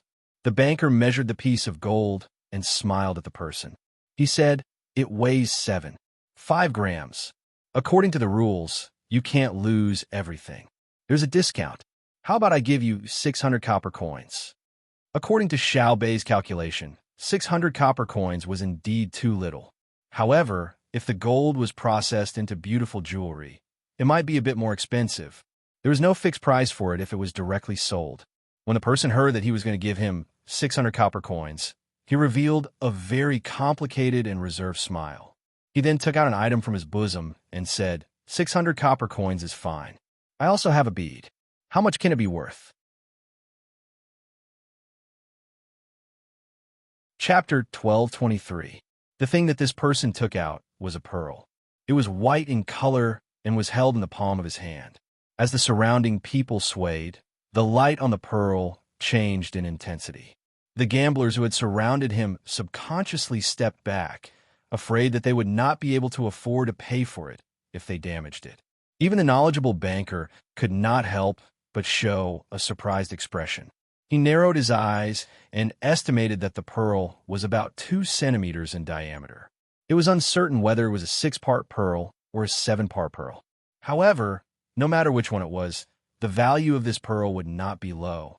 Ordinary people could not have it, otherwise it would be a crime. All kinds of eyes flashed in the eyes of the surrounding people, and all kinds of expressions changed on the faces of the people. In a trance, the light of the pearl seemed to illuminate the entire hall. With their silence, more and more people around them were affected, so they followed the gaze and were shocked together. The entire hall was quiet in a very short time. Isn't it just a 7-part pearl? Look at you fiddling with it. Don't you know that the sweat on your hands is harmful to the pearl? At least wash your hands first. Look at the pearl. It's yellow because of you. Is that mud or oxidation? It means that it's been there for a long time. Xiao Bei's voice suddenly sounded. She could not bear to see someone rubbing a pearl with a dirty hand and putting it on a piece of silk. It looked good, didn't it? It was a pity that the pearl could be ground into powder and drunk with water to calm nerves. How could it be eaten with so much sweat? When the person who took out the pearls heard Xiao Bei's words, she hurriedly rubbed her other hand against her body. When the pearls were turned upside down, her other hand rubbed against her body again. Then, she looked at her dirty fingernails and awkwardly bent them, trying not to attract too much attention. Here, put it on. Xiao Bei kindly took out a piece of silver-white satin folded 4 times from her bag and raised her arm to hand it over. Thank you, thank you. The person who brought the pearl put his hands under the satin and held the pearl up. This way, it could cover his dirty hands. As soon as the pearl was placed on the silver-white satin, it immediately showed a different, luxurious appearance from before. It made people who saw it feel a trace of purity in their hearts. The banker narrowed his eyes. He was a person who knew what was what. The silvery white satin looked white, but if one looked closely, they would find that there was embroidery on it. The unique style of Hangzhou embroidery was unforgettable after seeing it once. Using silver thread to embroider on silver satin was something that ordinary people would not be able to do. This was an extremely low-key luxury. When the person holding the pearls moved slightly, the matching light on the satin rippled like the surface of a lake, causing the banker's eyes to widen. He took a deep breath, but it was stuck in his throat. He wanted to exhale, but he couldn't. The patterns on the satin were actually auspicious clouds and phoenixes. It was a legendary masterpiece used in the inner palace. A few hoarse sounds came from his throat as the banker trembled. This piece of satin was much more valuable than the pearls on it. In a state of near exhaustion, the Zhuang family's patriarch heaved a sigh of relief. Fortunately, he didn't offend anyone for a few thousand copper coins. Where did these children come from? They 1, 2, 3, 8, 9, 9. Why 9? Why were there 4 boys and 5 girls? Why was that? Do you have nothing better to do? Why didn't you play in the Blue Sea Silver Sand restaurant after breakfast? Why did you have to come to the gambling house? The banker complained at his heart. He didn't say anything, but his hands were moving. He opened his palms and slowly placed them on his thighs. He didn't move at all. He was really afraid that his actions would cause a misunderstanding at some point in time. He was afraid that he would have to bid farewell to this world of mortals without an explanation. The banker guessed and confirmed the identity of the children who had lost so many rounds, but he wouldn't tell anyone. He was nervous and happy at the same time. The others didn't know the identity of the children who liked to gamble, so they were all focused on the pearls. Xiaobei was also looking. She was wondering if eating the sweaty pearls would cause her to be poisoned. They're bigger than our pearls, Xiao Yuan whispered to Xiaobei. Are you saying that the pearls in front of us are bigger than the ones in our house?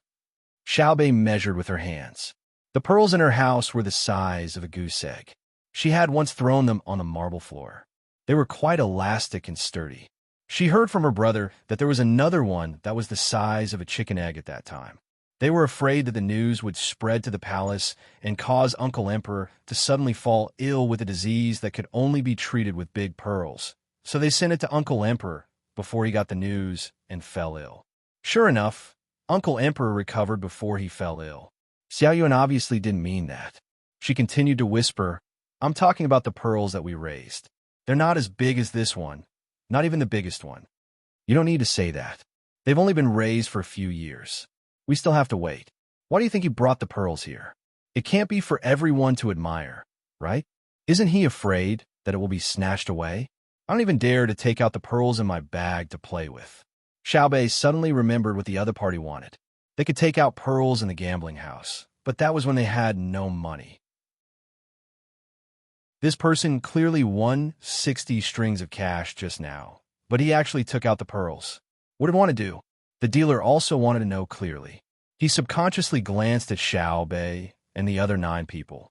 He coughed twice to draw everyone's gaze back. He smiled implicitly and said to the person who brought the pearls, "I don't know if this little brother is planning to sell the pearls, or just let us see what they look like when they're 70% big." When the dealer asked, the others finally reacted. "Since you just won 60 strings of cash, why did you take out the pearls? Did you want to tell others that you have pearls?"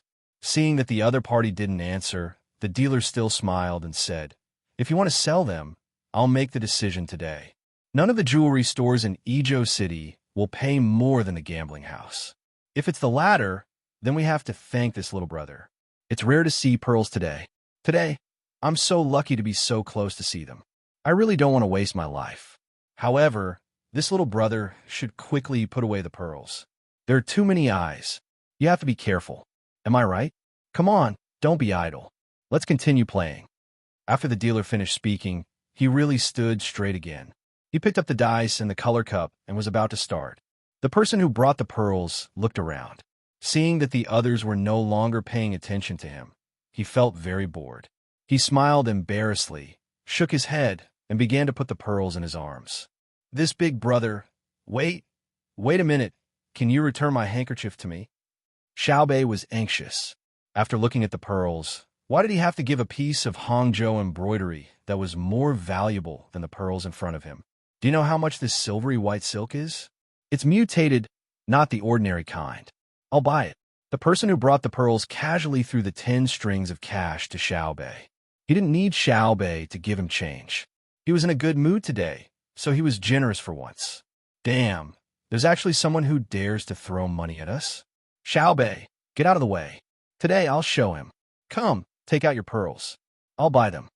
Xiaoyuan stepped forward and said to him. Anyway, he wasn't worried that the other party would run away with the handkerchief. Buy? Can you afford it? Pearls are priceless. Do you know that? The person holding the pearls shook his head. I found out. You're just here to show off. You can continue to show off. Return the handkerchief to us. We're used to using that handkerchief, so we're not selling it. Xiaoyuan couldn't be bothered with the other party. It was fine as long as he got the handkerchief back.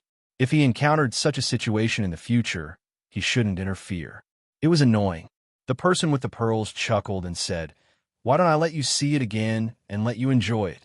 I'll return the 10 strings of cash to you. It won't change." He really couldn't bear to return the handkerchief. When he touched the handkerchief, he felt a cool and comfortable feeling. He felt that the handkerchief was not bad, so he planned to keep it. You're not buying, you're robbing. We know that it wasn't easy for you to get the pearls. We got a handkerchief. Let me ask, where did you get the pearls? As Xiaoyuan spoke, he suddenly thought of a very important question. Looking at the other party's appearance, he didn't look like someone who could have pearls. Otherwise, how could he not recognize the silver silk embroidery? Compared to normal silver silk, it had a thicker feeling. Because the color didn't differ much at first glance, it was very difficult to choose, and the quantity was small. The other party couldn't recognize it, and couldn't even recognize the simplest embroidery. This meant that the other party lacked a foundation. Then, where did the pearls come from? The pearls in my hand are... Why should I tell you? In the past, people looked down on me and said that I was poor and had no ambition. Look, am I still poor now?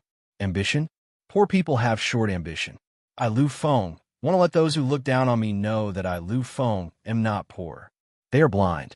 Humph. I can marry a daughter from a better family. I have money.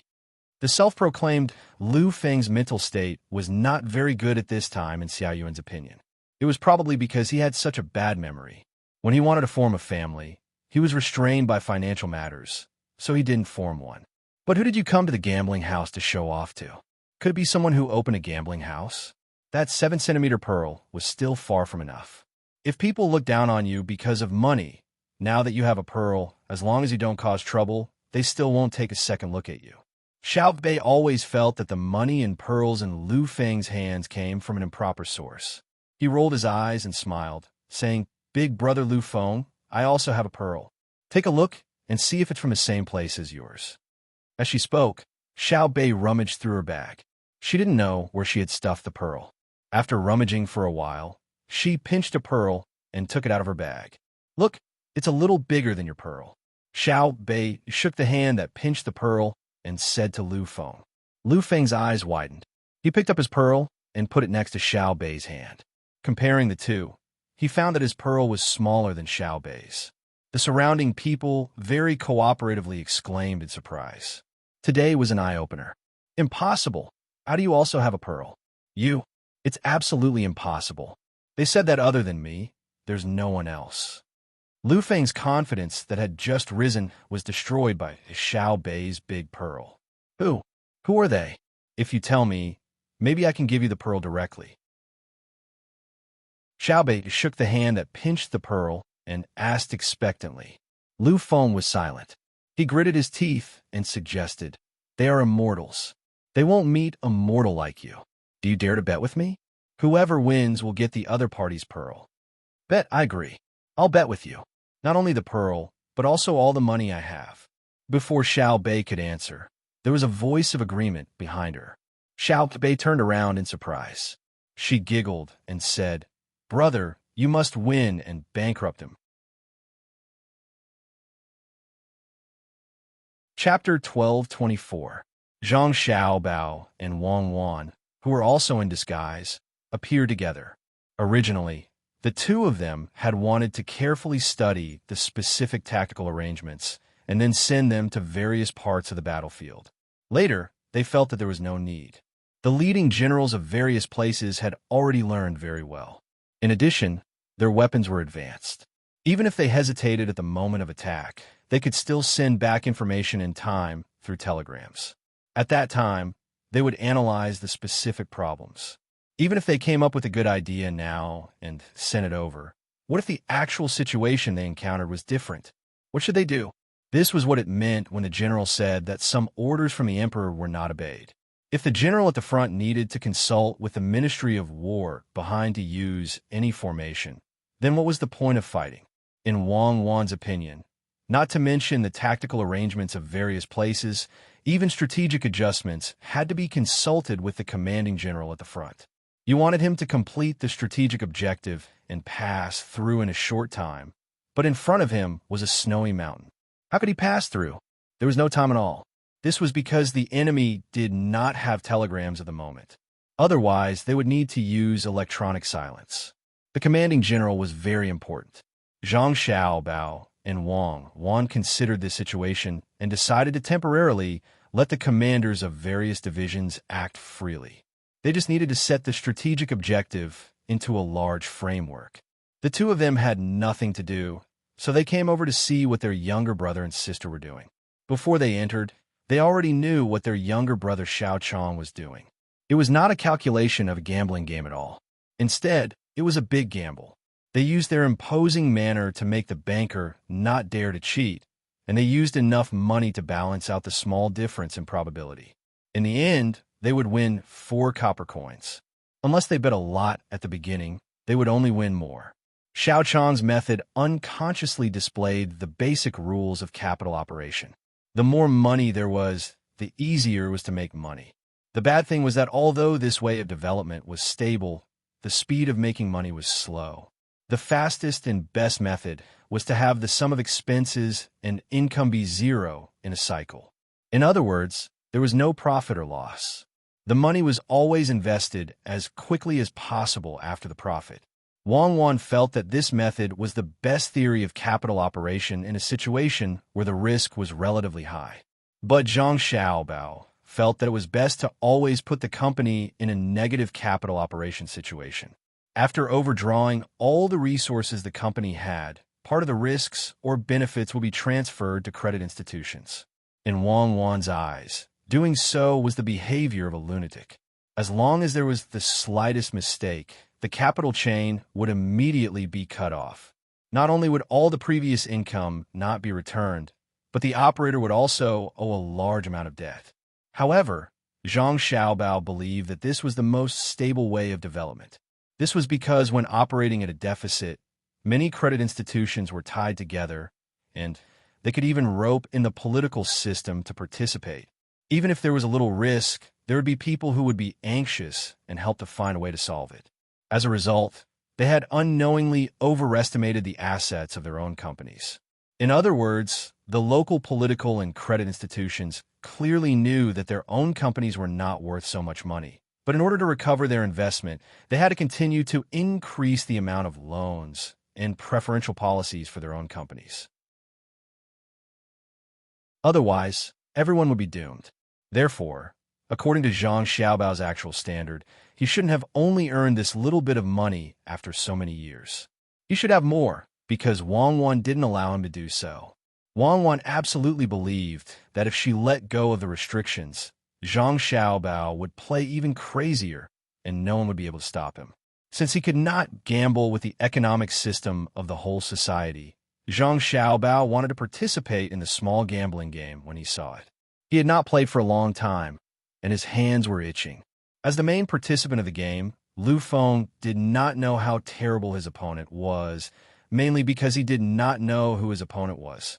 After seeing a bigger pearl and knowing that his opponent was noble and had a lot of money, he thought that his opportunity to make a fortune had come. He had a unique skill of playing dice. At least that was what he thought. He was not a native of Idyll City, but a person from a nearby village very far away. When he was at home, he won some money because no one had money. Even if he wanted to win tens of thousands of strings of coins, the total bet of others could not reach that amount. Later, when he was about to make a fortune, he was exposed. He actually used mercury dice. After paying the money, he was even poorer. Therefore, people were not willing to marry their daughters to him because they thought that one was poor and the other was not good quality. His bad quality showed that he was active and opportunistic. Later, he found a way to make a fortune. Now, he planned to make more money and make a name for himself. He wanted to go back and show off to those who had looked down on him before. Many people knew that mercury dice could be used to cheat, but not everyone could do it. It required skills and a long time of practice. Mercury was flowing. When it was put in the dice, its weight would be different. Almost no one could tell that it was the effect of the Earth's gravity. The trick to playing mercury dice was to control the strength and get used to it. It was like chopsticks. When you threw chopsticks with uniform weight, it was different to make them spin once or twice. It was easy to make them spin once. After using chopsticks for a long time, they had developed a habit of strength. It was not difficult to make them spin once, but it was very difficult to make them spin 3 times. However, it was relatively easy to change to chopsticks with a heavy end and a light end. It could be done with practice. The mercury dice followed the same principle. The moment the dice was thrown, due to the fluidity of mercury, it would cause the dice to receive an uneven force. If one grasped this degree well, the dice would be able to produce the desired number under certain circumstances. Lu Feng had 3 sets of dice in his hand, each with 3 pieces. The inside of each set was mercury. The color of the outside was different from the material, so it was easy to confuse. If he played with the dealers in the gambling house, he would not dare to change the dice. If he was caught, his hand would be chopped off. Right now, he was bullying outsiders. Outsiders were not people who came from the outside, but people who were amateurs. Lu Feng thought that since the children were from rich families, it was impossible for them to be good at gambling, unless they started their business by gambling. However, from what he saw, it was obviously not the case. He decided to cheat them. He would win a big pearl and more money. After that, he would return to his village and teach all the people who had looked down on him a lesson. Xiao Bei and the other 9 children did not consider what dice Lu Feng would use or how to play. In their opinion, as long as their brother made a move, there was no possibility of losing. Their brother was a godlike existence. As long as they were by their brother's side, even if the sky collapsed, there would be a piece of sky that would continue to float above because their brother was standing below. Many children were like them, worshiping their parents. Boys generally thought that they should be like their father, and then find a woman who was similar to their mother to marry. Girls were the opposite. It wasn't incest. People who thought like that were too filthy. It was a very normal family habit. Sadly, many boys and girls grew up and received a better education with the help of their parents. Then, they turned around and looked down on their parents. Under natural development, this was not wrong. Old wolves would eventually be replaced by strong wolves. Human development could not be like this. This was the reason why wolves could only be kept in zoos. Human parents always hoped that their children would be better than them. However, many people who did not have children always felt that their parents were holding them back, causing their development to be slower than others. Then, they felt that their parents were very stupid. They did not know how to do this. They did not know that. They taught them many times, but they could not remember. Of course, if such people met Xiao Bei would scold them to death. How many times do you need to teach them? Do you know how hard it is to teach children? I tell stories to Pan, Air, and the others over and over again, but in the blink of an eye, they forget. What did I say? It was also because they had taught younger children that Xiao Bei and the others were more sensible than many older people. Even now, they still worshiped their brother and sister and swore to learn well. In the future, they would not need their brother and sister to worry about them. They would be able to support the entire family. Xiao Bei and the others worshipped Zhang Xiaobao. In the entire hall, other than the Zhang family and the Wang family, only the Zhuang family knew about it. No one else thought about it. The Zhuang family was very excited. When he saw the legendary figure, he was even more excited that he was able to guess who the 9 little guys were. He really wanted to leave, find the boss, and tell him to increase the security of the gambling house. It would be best if he could persuade everyone else to leave. He could not let them make any mistakes, even if they were disturbed. However, he did not dare. He understood human nature very well. If the other party did not have fun in the gambling house today, the gambling house's consequences would be very tragic. Let's play dice. Big brother wants to gamble with him. Xiao Bei turned his head and said to the Zhuang family in front of him, I'll try first. I've never seen Big Brother play dice before. Let Big Brother see how to play. Xiao Chong took out a few copper coins and signaled for the Zhuang family to roll the dice. At the same time, he also prepared his own dice. The Zhuang family was about to cry. He secretly cursed, Little guy, you're too much of a bully. My dice is not the same as yours. Can't your big brother deal with me? Although he thought this in his heart, he had no choice but to roll the dice.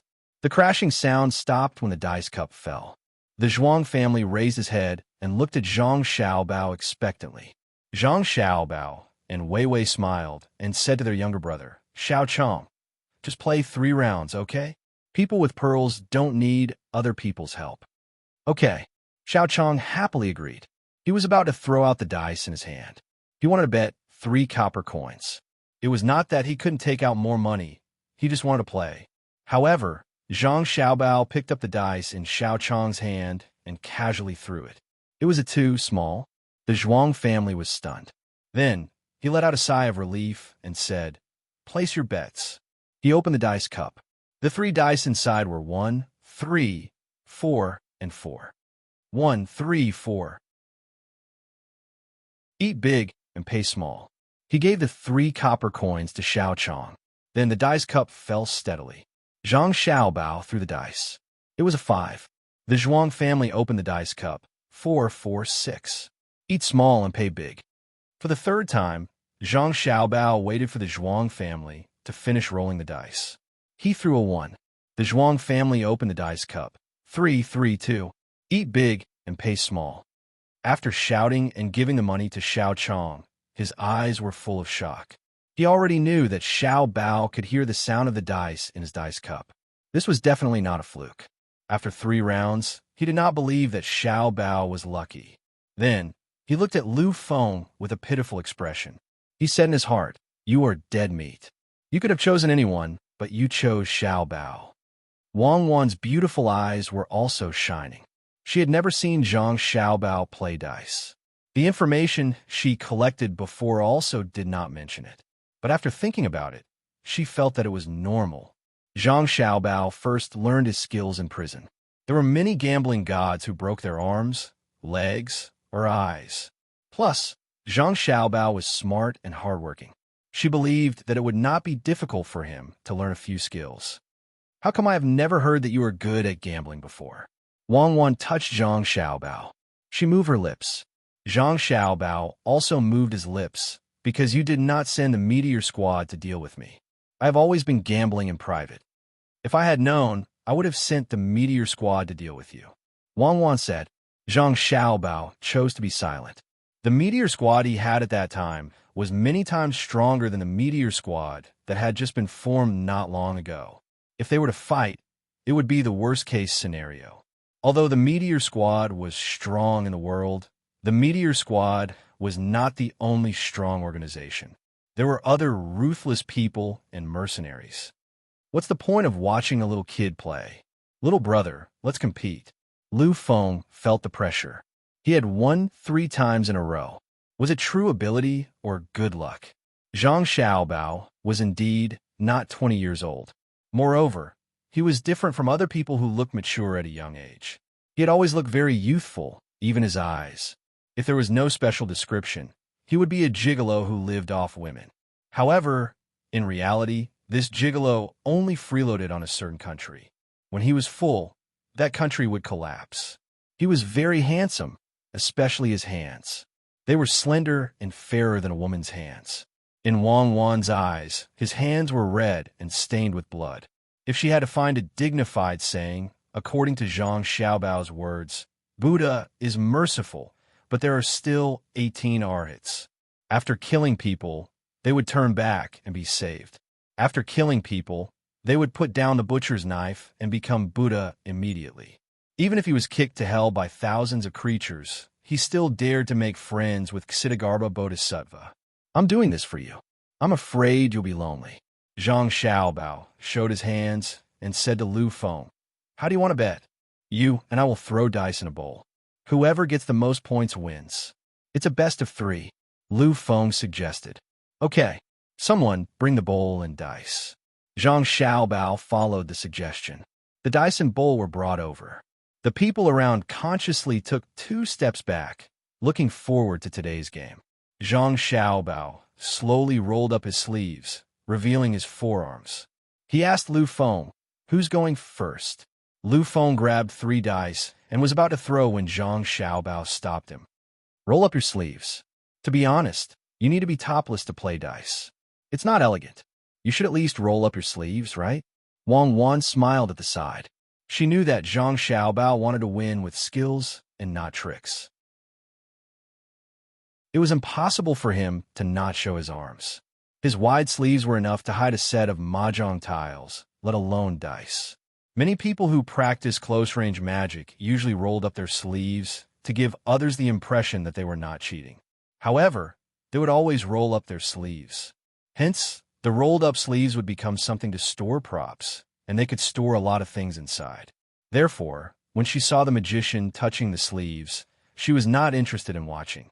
What she admired was the kind of magic that was purely technical.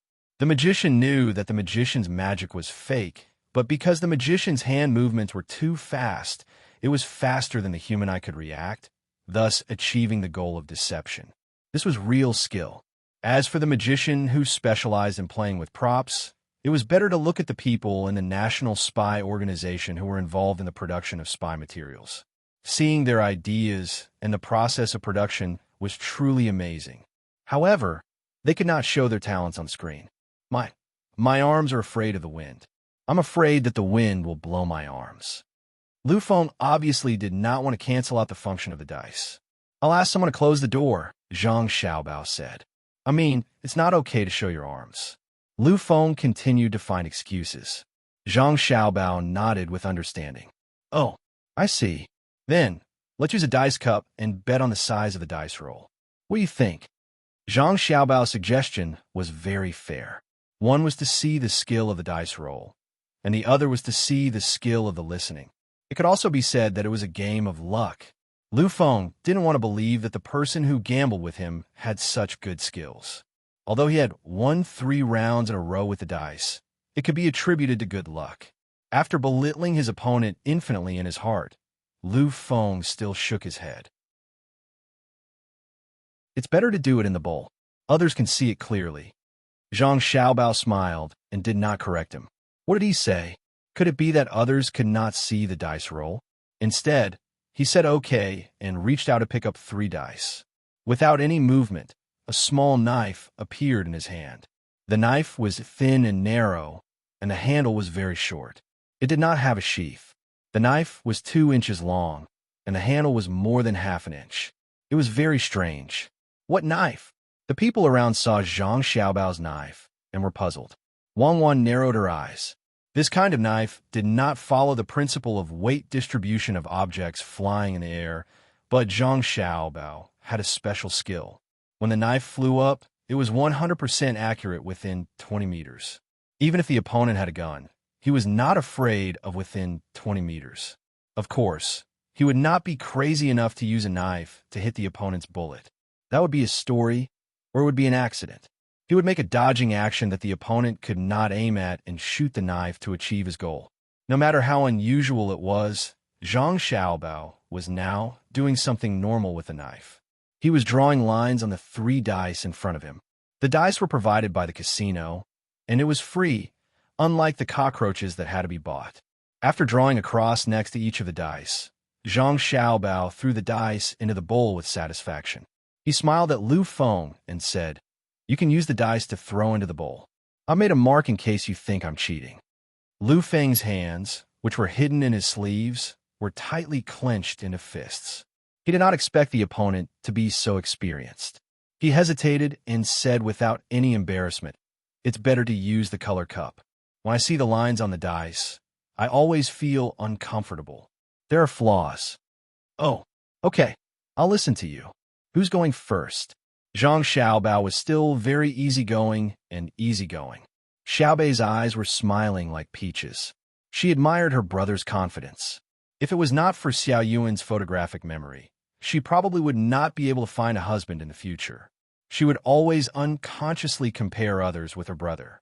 Whether it was her big brother's ability or Xiaohai's arithmetic skills, they were deeply imprinted in her heart. In fact, Xiao Yuan was the most powerful among them. In another 10 years, he could transform into an encyclopedia at any time. He was even better than Zhang Song in the Romance of the 3 Kingdoms.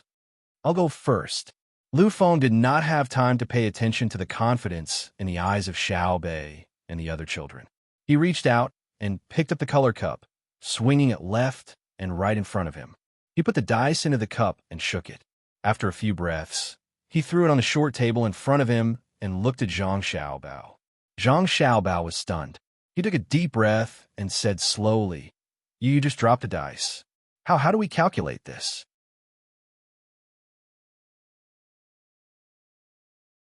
Chapter 1225. The surrounding onlookers were also stunned, and then burst into laughter. To be able to shake the dice out of the dice cup was not something an ordinary person could do. Lu Feng was very embarrassed. It was not clear whether he was too nervous or too excited. He lowered his head to look for the dice, and sure enough, there was a dice lying there quietly by his feet. He did not want to cheat by changing the dice with mercury, because his skills were not good enough to control the dice while shaking the dice cup. Putting the dice back into the dice cup, Lu Feng shook it again, but this time his movements were much smoother. Accompanied by the sound of the dice rolling in the dice cup, he stared at Zhang Xiaobao's eyes, as if he wanted to exert mental pressure on Zhang Xiaobao. Zhang Xiaobao smiled, squinted his eyes, and did not move at all. Lu Feng shook the dice for a while, and then slammed the dice cup on the table. With a bang, and the sound of a few dice rolling, it returned to silence. "Is it big, or is it small?" Lu Feng still stared at Zhang Xiaobao's eyes, gritted his teeth, and squeezed out a few words from his lips. Zhang Xiaobao pointed at Lu Feng's hand that was still on the dice cup, indicating that he should move his hand away. Someone else had to open the dice cup. Otherwise, it was easy for the person who shook the dice to touch the dice when opening the cup. When Lu Feng moved his hand away, the aura that he had just gathered suddenly dissipated. The people around them all looked at Zhang Xiaobao. The bet involved a lot of money, and there were also 2 precious pearls. One wrong word, and they would lose half of the chance to win. Wang Wan was also very curious about Zhang Xiaobao's knowledge of the dice. She wanted to know how much ability Zhang Xiaobao, who had lived with her for more than 10 years, had not shown her. Sometimes, deciphering one's own man's secrets was also a kind of pleasure, especially when one's own man knew more. The more interesting it would be to decipher his secrets. Occasionally, the little secrets and mysteries of both parties could add a lot of stability to their family life if dealt with properly. Zhang Xiaobao chuckled and said to Lu Feng, "If it were a normal rule, you would be able to take it all. It's actually 4, 5, and 6. Do you think it should be big or small?" "Wow, for real?"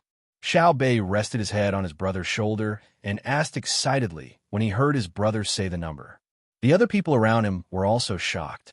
In a gambling house, for gamblers, rolling out the dice points they wanted was a skill. This skill was very useful in gambling. However, the most useful thing was the ability to hear the number of dice that others rolled. With this ability, one could almost become the god of gamblers. As long as one was careful and did not reveal it easily, one could win a certain amount of money in the gambling house every day, and the gambling house would not care about one's actions. Unless one won too much and was too conspicuous, the gambling house would discuss with one and ask one not to come to the gambling house in the future. There are different opinions about the bottom line of this amount. Some said it was 10 strings of coins, some said it was 1 string of coins, but even the lowest one said it was 1 string of coins. One could earn 29 strings of coins, or 30 strings of coins a month. They did not have to do anything else. Every day, they would come to the gambling house, take the money, and go home to give it to their wife and children. It was enough for their family to live well. Of course, those who thought so were all gamblers. They thought very well, but if they could really hear the number of dice one day, the result would not be what they imagined. Otherwise, if they really had a sense of responsibility for their family, they would not continue to stay in the gambling house. Instead, they would look for work outside. Even if they had to work hard to earn the hard-earned money, their family could live a good life. The gamblers were amazed for a while. One of them asked Zhang Xiaobao, "Little brother, can I open the dice cup?" He said what others wanted to say. Whether he had the ability to hear the dice still needed to be verified. Zhang Xiaobao smiled and nodded, indicating that the person who spoke could do it. The person carefully put his hand on the dice cup and used his fingers to slowly raise the dice cup. Before it was completely raised, someone had already exclaimed, 456, 456, it really is 4566. Little brother, you are amazing. Good skill. Someone praised loudly. He was about to lie down and watch. After the dice cup was completely raised, the 3 dice were not close together. There was a little distance between them. Obviously, it was the result of them colliding with each other. At this moment, Lu Feng also saw the number he had rolled. 456 was a very big number, and in some rules, it could be taken all. However, at this moment, he did not have the slightest happiness of taking all others. He almost could not believe that he had rolled it, and that his opponent had recognized it. You are confused, right? Lu Feng wanted to get an answer from Zhang Xiaobao, an answer that could restore his confidence. Zhang Xiaobao still smiled and nodded. Yes, I am confused. My luck is good. Now it's my turn. It's your turn. Zhang Xiaobao reached out his hand and took the cup from someone. Because he rolled up his sleeves, he looked very proper when others looked at him. His pair of white hands also made many people jealous. They felt that they shouldn't be on a man's body. How could these white and tender hands protect his own family? If his child and wife were bullied with his past, what could he do other than be beaten? Those who had such thoughts clearly did not know Zhang Xiaobao's fighting strength and did not guess his identity. The dealer in charge of a gambling table in the gambling house looked at Zhang Xiaobao with a face full of admiration. Compared to Xiao Bei and the other 9 children, his admiration was even greater. Even his eyes were beginning to develop in a cute way. This is a pair of hands that kills without spilling blood. The hands that have spilled blood are also very fair. The dealer looked at Zhang Xiaobao's hands, then at Wei Wei's, and then at Wang Wan's hands. He secretly compared them and felt that he could not tell who had killed more people. In any case, his hands were very beautiful. At this time, Zhang Xiaobao's hand that was holding the dice cup moved. He did not let the mouth of the cup face the dice horizontally like ordinary people. Instead, he directly put the cup vertically close to one of the dice. Suddenly, Wei Wei's hand moved, and one of the dice on the table disappeared. The sound of the dice rolling came from the cup. Then, with another move, the second dice also went in. Just like that, 3 dice went in one after another. After a few clattering sounds, Zhang Xiaobao gently put the dice cup on the table. He did not do any fancy movements like 3 circles left, 3 circles right, or twisting his neck or twisting his butt, unless he was asked to shoot a movie about the god of gamblers. As the dice cup fell, the surroundings fell silent. Everyone looked at Lu Feng, waiting for his answer. Lu Feng was very nervous. He swallowed a few mouthfuls of saliva and said with a trembling voice, 5, too small. Fuck you. Are you lying to a fool? Before Zhang Xiaobao could say anything, the person who opened the dice cup for him scolded first. Is it big or small? You said 5 too, and that's small? Are you trying to block both sides? After he shouted, the people around him shouted as well. For a moment, the silent atmosphere was broken. Lu Feng rubbed his sweaty hands on his body and did not let go. He just grabbed his clothes like that. His eyes started to turn red. Sweat seeped out of his forehead, and his breathing became rapid. He opened his mouth and said with all his strength, Yes, 3 too small. Open the cup. I'll do it. It's the person who helped open the cup earlier. This time, his movements were faster. With a whoosh, he grabbed the dice cup, revealing the 3 dice inside. Pairs of eyes widened, and there was a series of gasps. How is that possible? The dealer murmured. There were still 3 dice on the table, but the difference was that the 3 dice were not arranged on the table at the same time. Instead, they were arranged one by one. From the dealer's point of view, he could see 2 sides of the dice. From top to bottom, the numbers on both sides of the dice were the same. This showed that the numbers on the dice were the same. For a person who played dice, he did not need to think too much to know that the number on the dice was 1. The small red circle proved the identity of the dice. Under the watchful eyes of the crowd, the person who opened the cup took down the 2 dice on the table and placed them on the side. 3 dice, a total of 3 points. Great, I guessed right. It's small, isn't it? We agreed when we were gambling. Otherwise, my 4, 5, 6, and so on would have taken all of them, right? 3-1 doesn't count as winning all of them. Lu Feng cheered happily. His eyes looked around, waiting for the others to prove it for him. The others first sighed at Lu Feng's luck. He actually got half of the dice right, but at the same time, they felt sad for him. Even if he got it right once, what was the use? It was impossible for you to get it right every time. The opponent you met was like the god of gamblers. He was good at dice shaking and dice listening.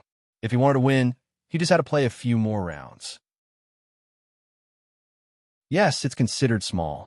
Shall we continue, or do you want to go first? Zhang Xiaobao did not show any signs of depression and said calmly. Lu Feng, who was happy just now, choked. When he came back to his senses, he also realized that something was wrong. Very wrong. Could he continue to be confused? Let's call it a draw. I don't want to gamble anymore, Lu Feng suggested. Zhang Xiaobao shook his head. No, there is no such rule at the gambling table. When 2 people gamble, how can there not be a winner? A single round can be called a draw, but there must be a winner in the end. If you want to break the rules, just admit defeat, and the thing will belong to me. That's right. You didn't look like this when you were yelling at me just now. Didn't you say that a god would give you something? Go ask the god for it. What's wrong with losing once? Xiao Bei chimed in at the right time. Her cute appearance and age made it easy for others to sympathize with her and see her as a weakling. Everyone felt that Lu Feng did not do things properly. When he was bullying the child just now, he was so arrogant. Now that the child's brother came to support him, he shrank back. Continue gambling. Hurry up, or you'll go out lying down. Someone began to threaten Lu Feng. Lu Feng seemed to know that he had to lose all his money and pearls today. He gritted his teeth and nodded, continuing to gamble with Zhang Xiaobao. Sure enough, he knew how to use luck. After 4 consecutive rounds, Lu Feng finally guessed wrong. He saw that his opponent rolled all kinds of leopards every time and had completely lost his confidence. Lu Feng put down all his belongings. His face was pale, but then he put on a look of indifference and said, Isn't it just this little money? It doesn't matter. After saying this, he left. Zhang Xiaobao glanced at Wang Wan. Wang Wan nodded and said to Xiao Bei and the others, "Come, follow me. Take the pearls. Brother will go back later." The group also left the gambling house at the same time.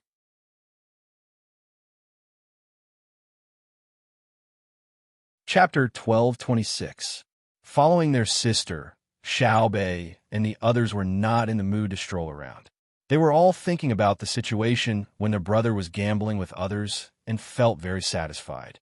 Xiao Bei didn't know that listening to dice was more difficult than shaking dice. He grabbed the dice cup with his small hand and shook it.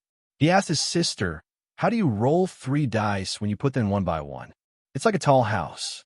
There's a ladder on one side of the wall, and 3 people are going in. The first person goes to the ladder first. The second person continues to go up the ladder, and the third person stands at the bottom. All you have to do is stick the 3 dice together one after the other, and that's it." Wang Wan explained with a smile. She also understood that the effect of shaking dice was different from understanding the principle. "When we go back, I'll also find a dice cup to practice." Xiao Bei looked eager to try. He felt that he could quickly master this skill with his intelligence. Wang Wan didn't stop him. She believed that Xiao Bei would lose interest after practicing a few times, especially for dice cups. If it was too light, it would be hard to master, and if it was too heavy, it would be tiring. With his dream of becoming the god of gamblers soon, Xiao Bei skipped and walked in front. Just as he was feeling happy, an adult and a little girl about his age walked over from the opposite side of the street. The little girl was also holding a candy figurine in her hand. Obviously, the candy figurine in their hands was not bought at the same place as hers, unless the old man who sold the candy figurines changed places. The little girl's candy figurine was also a little pig. It was very cartoonish, but it was much smaller than the one Xiao Bei bought. After seeing it, Xiao Bei smiled knowingly. He felt that it was very interesting. However, before he could finish laughing, the little girl's hand naturally reached to the side, and the little pig fell to the ground. Yaya doesn't want a little pig. The little girl's tone was obviously not comparable to Xiao Bei's. It was too childish. No, a little pig is not good. Let's go to the front. Daddy will buy you something more fun." The adult pulled the little girl away. Xiao Bei was stunned. Seeing that there was no carriage on the road, he ran to the opposite side of the street and picked up the broken little pig on the ground. Only a small half of it was stuck to the bamboo stick. He shook his head regretfully. Malt candy. Brother said that this piece of candy can let an adult live for a day if they are hungry. Let's go. He spent money to buy it. If he wants to throw it away, so be it. Our great Tang doesn't lack food now.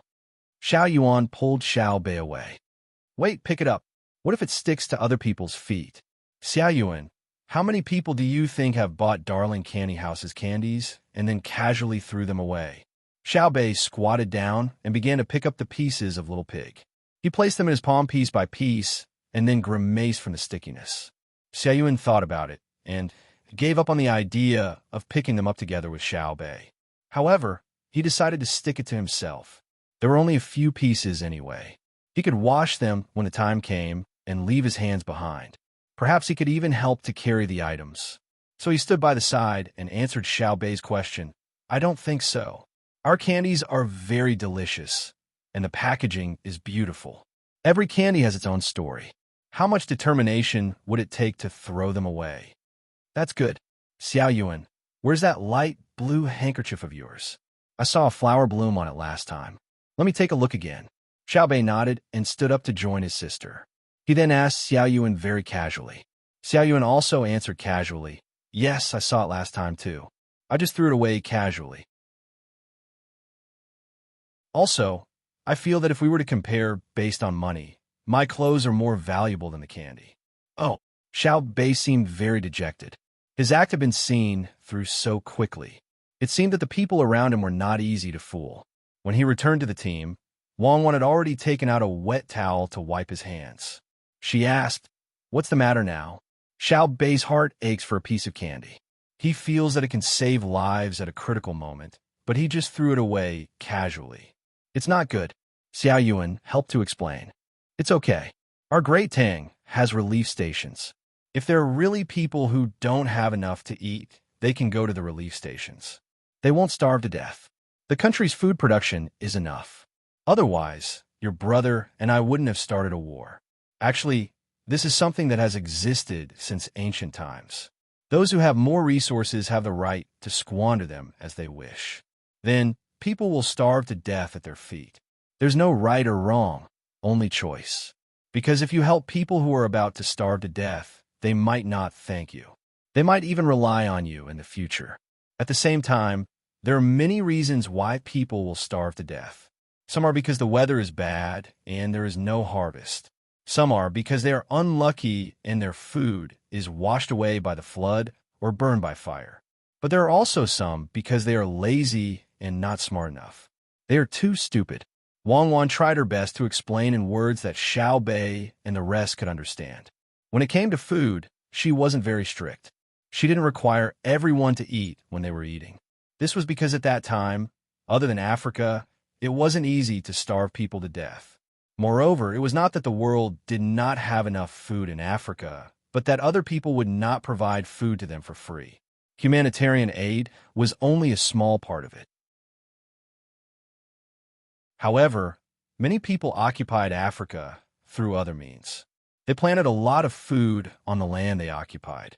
A portion of it was used for relief, but more was used elsewhere. Then, people in Africa continued to starve to death. It was a very interesting thing. Therefore, Wang Wan, who was used to seeing human nature, did not think about so many things that should not be thought about. However, Wang Wan knew that Zhang Xiaobao was very serious about food. When he was young, he had been starved.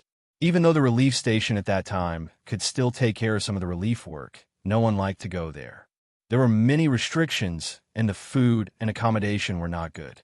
Otherwise, why would everyone stay at home when they went there? This also caused Zhang Xiaobao to be very extreme in some aspects. When Xiao Bei heard his sister's words, he still felt that it was a pity. He said sadly, "Is it natural selection? As long as they are unlucky and have little ability, many people starve to death every year. When the time comes, those who have the ability and luck to survive will have more and more powerful descendants. It's really too cruel." Wang Wan could not help but laugh. She patted Xiao Bei's head and said, "Not all of them. After all, humans are different from other animals. If they had been doing that since ancient times, we probably would not have seen the people of today. Humans are powerful because they know how to pity and sympathize with others. Maybe it's because they have a smart brain that makes them feel more pity and sympathy. Maybe it's because of pity and sympathy that people become smarter. That's why humans can use tools and then unite to compete with other animals for resources. Until now, it has become like this. Then we all say that wolf packs are scary because they are united and know how to divide the work. But what's really scary is humans. Humans are not only united, they know how to divide the work. They also know how to sacrifice. When a wolf in a wolf pack is injured in battle, if they can't keep up with the team, they will be abandoned. If humans are injured in battle, they will be nurtured. This is the similarity and the difference. Wang Wan was very tired from talking. She did not want her younger siblings to become cold, and she did not want them to become kind to the point of foolishness. Therefore, she had to go back and forth to explain. Xiao Bei and the rest listened attentively as they walked. The guards consciously left enough space for them to prevent people from approaching them. After a while, Xiao Bei nodded vigorously and said, "I know. If a wolf in a pack dies, its children won't have a good time. They look very united, but they can't beat a human. If a human's adult dies, its children will be taken care of. A race that doesn't take care of its own children will eventually be swallowed up and wiped out. Right?" "That's right. Xiao Bei is really smart." Wang Wan patted Xiao Bei's head again. According to the story, after the main character became very powerful, in order to find a treasure that could make him even more powerful, he went to the grassland mentioned in the story. That place turned into a desert, and the people of the past were all gone. It was said that they were wiped out by other civilizations because the people of the grassland used the law of the jungle. In the beginning, they were very powerful for a period of time, but later on, the technology of other civilizations improved. The grassland people did not care about their lives for themselves, while the people of that civilization did it for the group. The selfish nature of the grassland people made them worse as they fought. In the end, they were gone. Xiao Bei had been listening to this story for some time, but he only remembered the plot of the story. Today, he finally understood the philosophy of the story. Wang Wan nodded with relief. She and Zhang Xiaobao worked hard to make up stories for their younger siblings for this purpose. Those stories were full of leveling up elements to attract the younger brothers and sisters to listen carefully. But what really needed to be told to the younger brothers and sisters was a small auxiliary plot that inadvertently appeared in the story, or even a seemingly useless description. Otherwise, if it was just leveling up, and leveling up, it would be purely entertaining. It was superficial but likable, but it could not be used to guide people, let alone children. That kind of writing was not even as good as a school that had appeared in Taiwan before, the Mandarin Duck and Butterfly School. At least, many television series have been based on them. Of course, Wang Wan also knew that the stories she and Xiao Bao made up for their younger siblings had an age restriction. If it was shown to children under the age of 13, it would be very interesting. If it was shown to people between the ages of 14 and 20, it would be over. They would feel that you were forcing an idea and experience on them. Some of them would even feel that you were too long-winded, and they would not be able to see that you had written a lot of children in the story. They would feel that the story was very childish. However, if it was shown to people older, or even people with children, they would feel that it was very interesting and enlightening. If it was shown to people above the age of 30, they would smile knowingly. Even if there were mistakes in the story, they would be able to understand. Wang Wan's evaluation was based on the fact that people in this era matured earlier. If it was her and Zhang Xiaobao's era, the age would have to be delayed. This was because there were many people who married late and had children late, so people matured later. If you told a school student about politics, economics, human nature, and social philosophy, even if you put in the story, they would not be willing to listen. What they wanted was for you to be bullied first, and then you would use more powerful methods to bully them back, and so on and so forth. As for the other things, they were not important. That was why it was said that the battle leveling up style and the pastoral leveling up style were different. The audience was different. At present, Wang Wan began to consider whether she should take some time to adjust the story with Xiao Bao. She wanted to add a part of the description of the scenery, geography, and mineral knowledge so that her younger siblings could learn more. Also, there's what the story says. Once Xiao Bei started talking about the story, she could not stop. She began to chatter about the story she had heard and her understanding of the story to the other 8 little fellows. Xiao Yuan and the others were very cooperative. Not only did they listen, but they also occasionally helped to add on and perfect the story. This was because they had their own roles in the story, and they wanted to describe themselves as best as possible. They walked slowly. Just as Wang Wan was about to let the little fellows get on the bus and hurry on their way, Zhang Xiaobao returned. "What did you find out?" Wang Wan asked when she saw Zhang Xiaobao. Zhang Xiaobao waved his hand. "No, he's planning to go on a long trip. He's buying things at various stores. Cans, ropes, hatchets, and clothes. This kid actually hid money. After winning against him, he didn't take out all the money. There's a Shirwan note in his shoe. When I think about how I might have come into contact with that kind of money, I feel disgusted. How many germs are on it? I finally know why luck and berry can infect each other, and also breath. Don't come back to disgust me. Is breath the same as berry? I'll stuff a sock in your mouth at night." "But you came back?" Wang Wan punched Zhang Xiaobao. "I came back. I can see that he doesn't plan to leave today. He needs to have a good rest.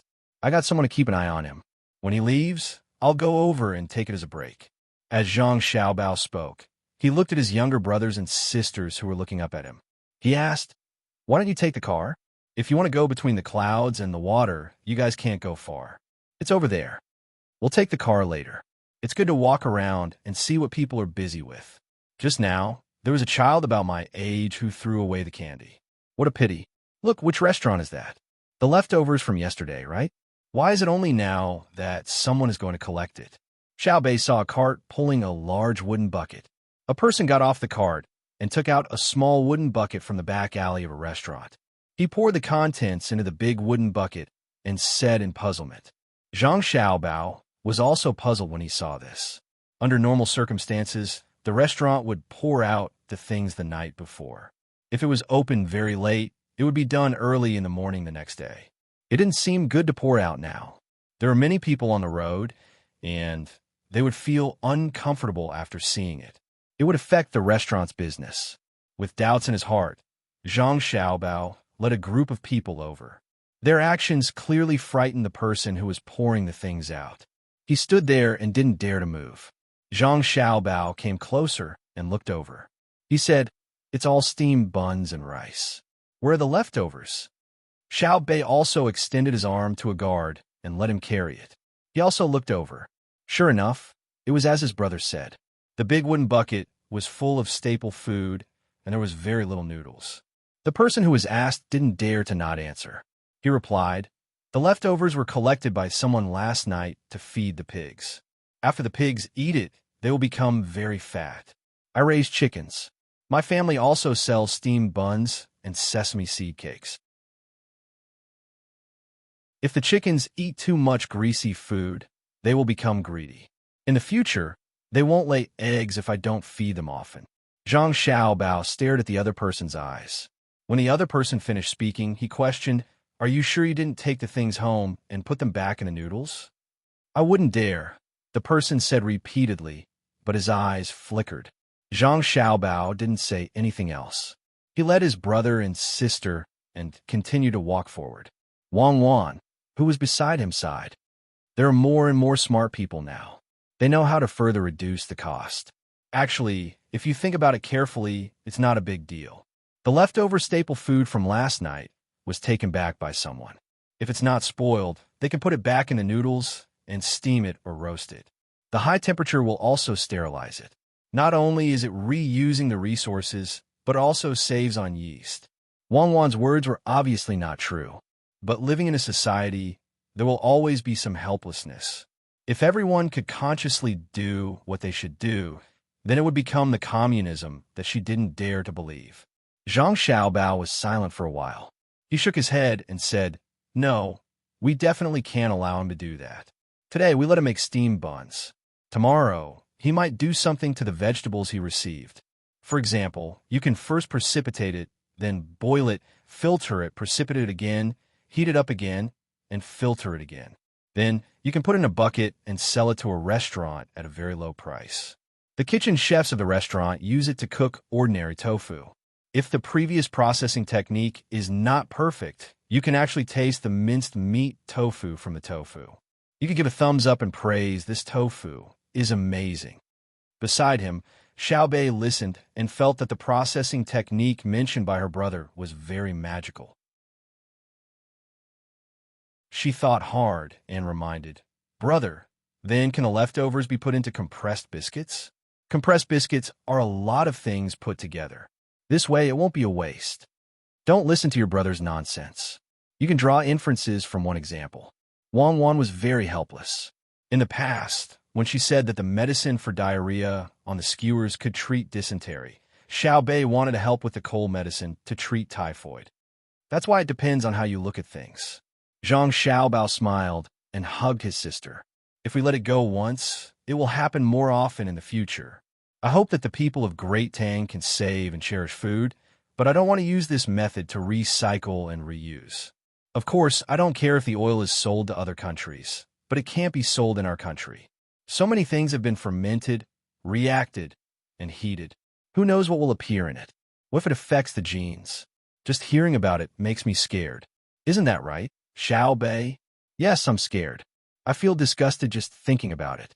Putting the leftovers of other people's food into a big pot and boiling it, and then giving it to me to eat.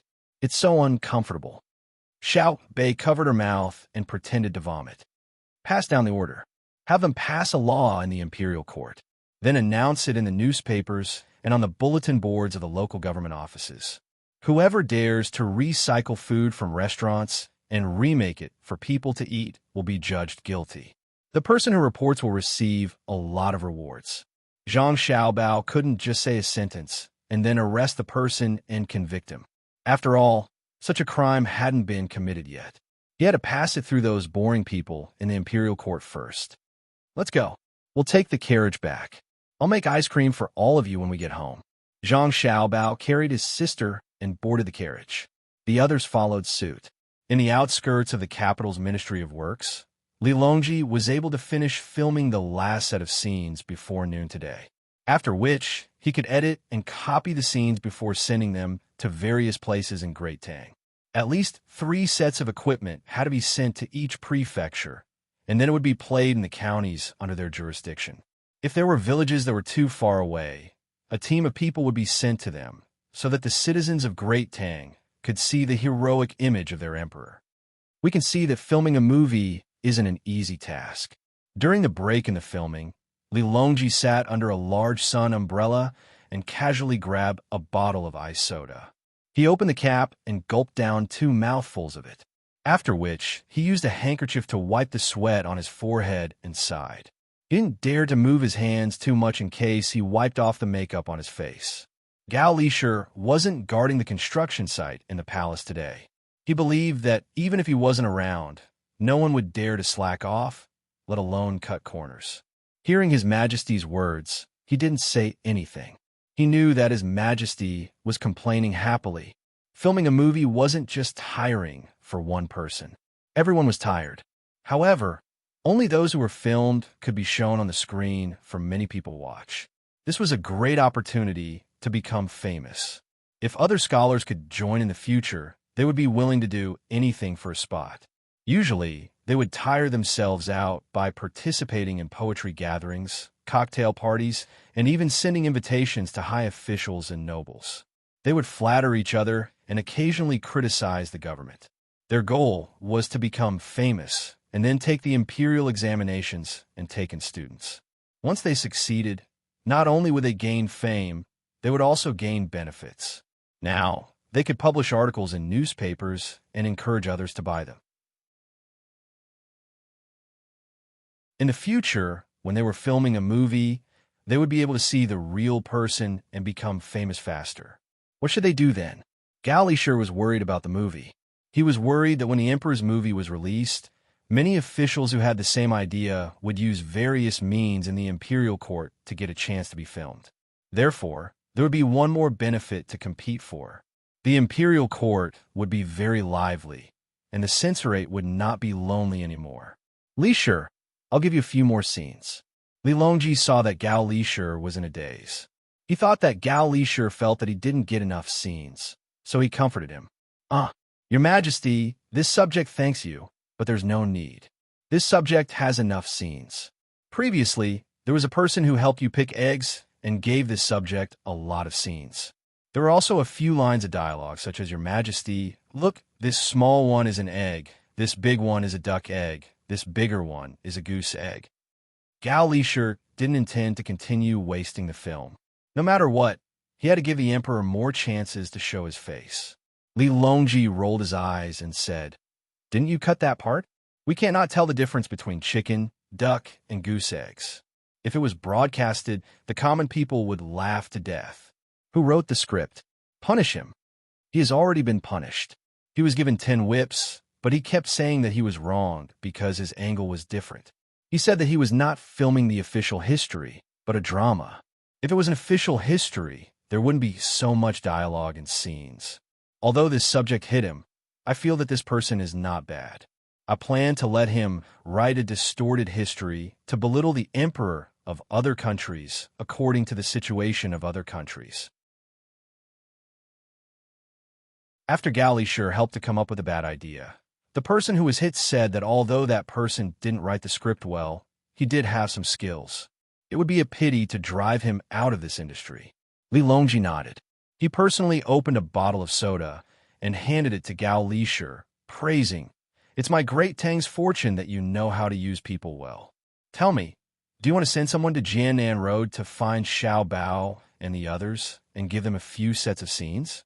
Among the common people, there are actually more portraits of them than of us.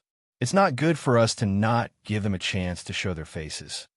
Gao Lisher could tell that this person was obviously jealous. The emperor also had portraits among the common people, but not many of them were used. Furthermore, they were mostly abstract, unlike Xiao Bao and Cuckoo's portraits. There were people who specially painted them and then printed them. They were then bought by people with money and placed in different places. For example, if they were placed outside the rice vat, it meant that there would be a harvest with them around. If they were placed on the stove, it meant that they could replace the kitchen god. If they were placed on the incense table, it meant that they could throw away the sculptures of the Bodhisattva or the three pure ones. If they were placed on the door, not to mention ghosts, even gods could be kicked out. If they were placed under the bed, they would think that they couldn't do this. If others were to find out about it, they would be beaten to death. In any case, it was the kind that had many uses, and almost every household didn't lack it. If they really couldn't buy it, they would draw an imaginary one that was more famous than His Majesty. After thinking for a moment, Gao Lisher said softly, "This subject believes that if His Majesty really sends someone to send the equipment over, they will get the soldiers to take a picture of it and then publicize it. For example, the soldiers of Great Tang fought valiantly, didn't fall, fought to the death, and so on. For example, a soldier's clothes would be torn, his face would be wounded, and his arms would be bandaged. In order to avoid the enemy's fierce rain of arrows, he would carry a rifle on his back and a grenade by his waist while crawling forward. When he was within 20 meters of the enemy, he would suddenly stand up, hold his rifle, and shout, 'Long live the Emperor,' while reloading and reloading. In the end, he would be shot like a hedgehog and be dragged back to his position by his comrades. He would cover his heart where he was shot, speak for a quarter of an hour, explain his will clearly, and thank His Majesty before he breathed his last." Initially, Li Longji was nodding his head in agreement, but as he listened on, he was stunned. He stared at Gao Lisher in shock and said, "What kind of scriptwriter and director are you talking about? Instead of shooting from afar, you would run to the most comfortable range of the enemy's bow and open fire. If he dares to stand up 20 meters away from me, I'll shoot him down with an arrow. Furthermore, it's already 20 meters away. If he doesn't throw a grenade, what kind of treasure is that?" As he spoke, Li Longji shook his head, clearly finding it inappropriate. It was fine to fool those who didn't know, but wouldn't those in the know laugh to death? If this was really filmed and broadcasted to the masses, they would think that Great Tang's guns were useless. This is what Xiao Bao said in the past. He said that it would further reflect the iron-bloodedness of the soldiers and express the desperation of war. Gao Lisher felt wronged. After all, he wasn't the one who came up with this idea. Xiao Bao is always up to no good. What iron-bloodedness? To stand up within the range of the enemy's long-range weapons is to be called a retard. When the masses see this, their first thought wouldn't be about the desperation of the war, but who trained the soldiers of Great Tang. They deserve to be killed. Li Longji said confidently. Gao Lisher nodded in agreement. The two of them chatted about interesting matters regarding the filming of the movie. After Li Longji finished a few more sets, he was finally done with the filming. However, he wasn't sure about the post-production. After all, he hadn't tried it before, so he had to try it out according to Zhang Xiaobao and Wang Wan's methods. He would just have to familiarize himself with it in the future. After finishing the last set, it was already noon. Li Longji decided to be generous and treat everyone to a meal to celebrate. The location was the canteen of the Ministry of Works. Pointing at the pictures on the wall, he told the crew to choose whatever they wanted. He would pay the bill and put on Xiao Bao's tab. After all, the Ministry of Works belonged to the Zhang family and the Wang family.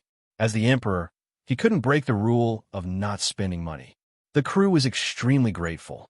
They all greeted the chefs and chose dishes that weren't on the wall.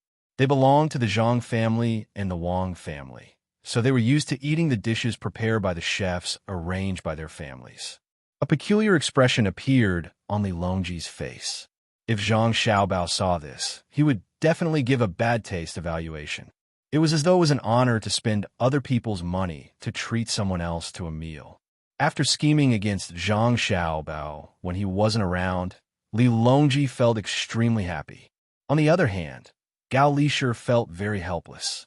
Her Majesty was normally fine, but when it came to matters involving Xiao Bao, she would always be in a special state. Her blood pressure would obviously rise, but her appetite would also increase. It was very mysterious. The crew took the food and ate quickly. They were really hungry. They only had a bowl of porridge in the morning before rushing back to work. Moving the props back and forth was very tiring, so they could have a good rest after lunch. With a victorious smile on his face, Li Longji asked someone to bring him his plate. He also deliberately asked someone to pour him a glass of wine. He sat down and started eating. Right at this moment, someone from the telegram department came in. When he appeared at the door, he shouted, "Your Majesty, Your Majesty, Zhang Xiaobao is calling. Quick, bring it over for me to see." Could it be that Xiao Bao found out that I was treating everyone to a meal in the canteen? Huh. Li Longji swallowed a piece of sweet and sour pork and took the telegram excitedly. He read it with a smile. Gao Lishir also took a plate and sat across from Li Longji. He waited for Her Majesty to read it so that he could bring it over. As Li Longji read, he frowned. As he read, his Adam's apple began to move up and down. He glanced down and closed his mouth to let out a muffled groan. He forced himself to hold it back and put the telegram to the side. He then picked up the wine glass and drank half of the wine. "Your Majesty." Gao Lishir noticed that the emperor didn't seem to be in a good state, so he asked with concern. Li Longji waved his hand. It's fine, it's fine. Xiao Bao probably calculated that I would treat his crew to his canteen and spend his own money to eat his food. That's why he sent me a set of swill processing methods. After some processing, it can continue to be a delicacy on the dining table. For example, this dish of Chinese cabbage in front of me right now. If the chef makes it well, not only will I be able to taste the crispness and tenderness of the cabbage, but I will also be able to taste the meat in the vegetable oil stir-fried dish.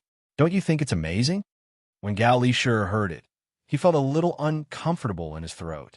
Fortunately, he hadn't eaten yet, so he was very glad. However, since Her Majesty had eaten, he could only suggest, "Your Majesty, why don't we go on a diet for lunch today?" "No need. I wasn't prepared earlier, but I'm not afraid now. Xiao Bao wants to make a law to prevent others from getting sick from eating. We'll discuss it during the morning court tomorrow. Eat." Xiao Bao is against people reprocessing swill. He's even more against people who order a bunch of dishes and throw them away without eating a single bite, especially people like me who don't need to spend money to eat. After calming his stomach and mood, Li Longji began to eat again. He ate very happily, which showed that he had good control over his food. Furthermore, he was confident that no one would dare to feed him swill oil. This method probably hadn't been developed yet. Gao Lishir hurriedly poured wine into Li Longji's empty glass and also poured a glass for himself. He drank it to suppress his disgust. After making Li Longji feel disgusted, Zhang Xiaobao didn't have a good time preparing lunch. Ever since Xiao Bei and the others found out that swill had a great effect, they didn't want to eat lunch anymore. They were preparing to make some snacks, such as nuts. Zhang Xiaobao pondered for a while and chose a dish that wasn't easy to make with swill. That was barbecuing. Barbecuing a whole sheep without oil would be done directly. At most, they would sprinkle some chili powder, cumin, and salt and eat it with fruit juice. Xiao Bei and the others thought about it and felt that it was fine, but they had to see their brother kill the sheep with their own eyes to prevent them from not knowing where he got the dead sheep. When they ate it, they also had to take medicine to treat diarrhea, which was troublesome. Look at you, you scare them. They can't even eat peacefully. Wang Wan expressed her dissatisfaction with Zhang Xiaobao, who had just put the sheep on the grill. "What are you scared of? You'll get used to it. Of course, you didn't eat it at that time, but other people ate a lot."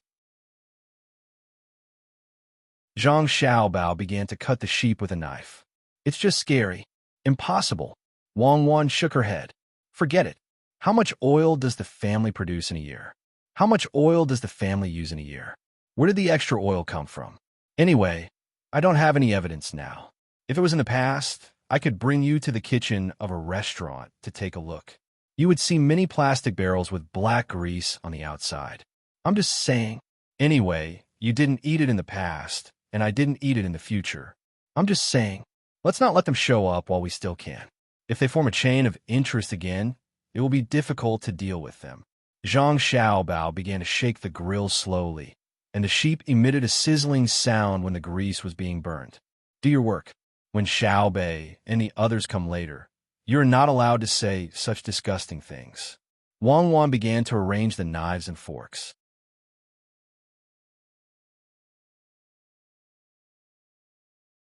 Chapter 12:27. On the west side of Izhou City, Zhang Xiaobao came out of the west gate and guessed where Lu Feng was going. There were two big rivers on the west side of Izhou, which was an important part of the Yangtze River. In addition to the two rivers, there were also mountains, one next to the other. In between, there were many ravines and other small rivers and even small lakes. The west side of the city was not the main road in Izhou. The main roads were in the north and south. But now, there were people who took the west side of the road because it was closer. Originally, the roads were all small paths. If you didn't take them for a few days, you wouldn't see any traces of people walking on them. At the same time, there were also various kinds of snakes and insects.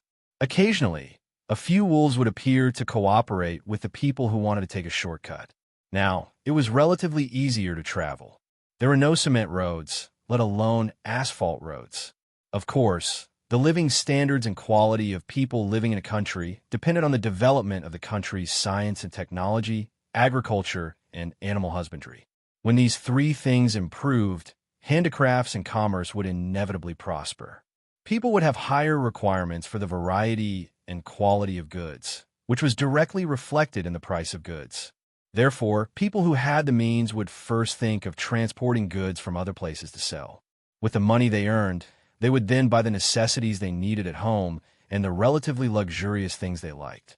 Therefore, the caravan would naturally expand from its original size, and the number of people would also increase.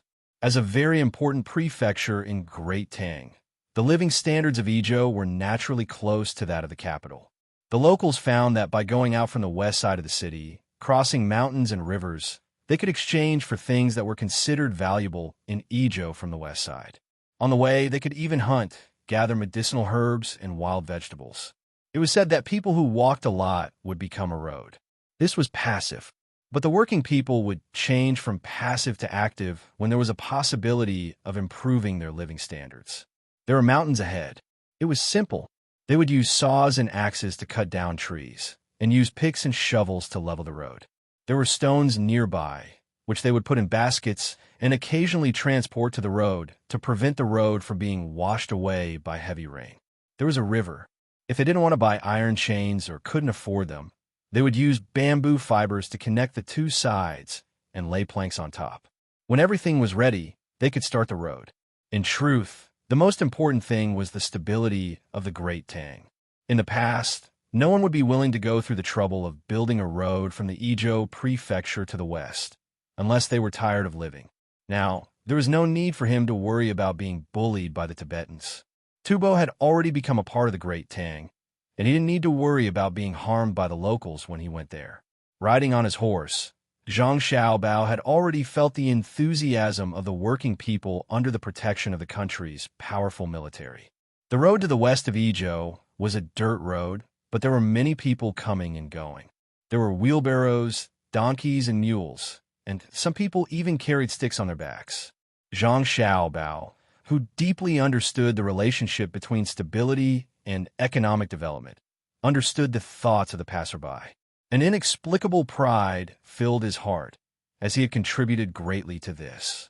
Without his wife's battle achievements and his last trick, Tubo would never give in. This had nothing to do with the ordinary people of Tubo. It was the ruling class that didn't want to lose their independent ruling status.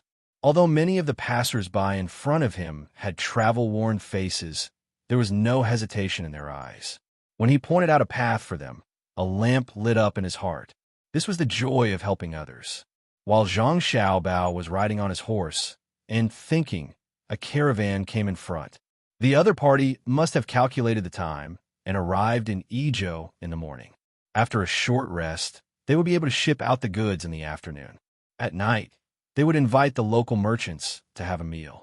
If they were fast enough, they would definitely be able to ship out the goods tomorrow. After that, they would rest for the night and restock the next day before forming a caravan to rush back. The reason for this was because there were no man-made risks on the road. They didn't need to be like the caravan of the past, where every trip was like a gamble, constantly worrying about being attacked by others.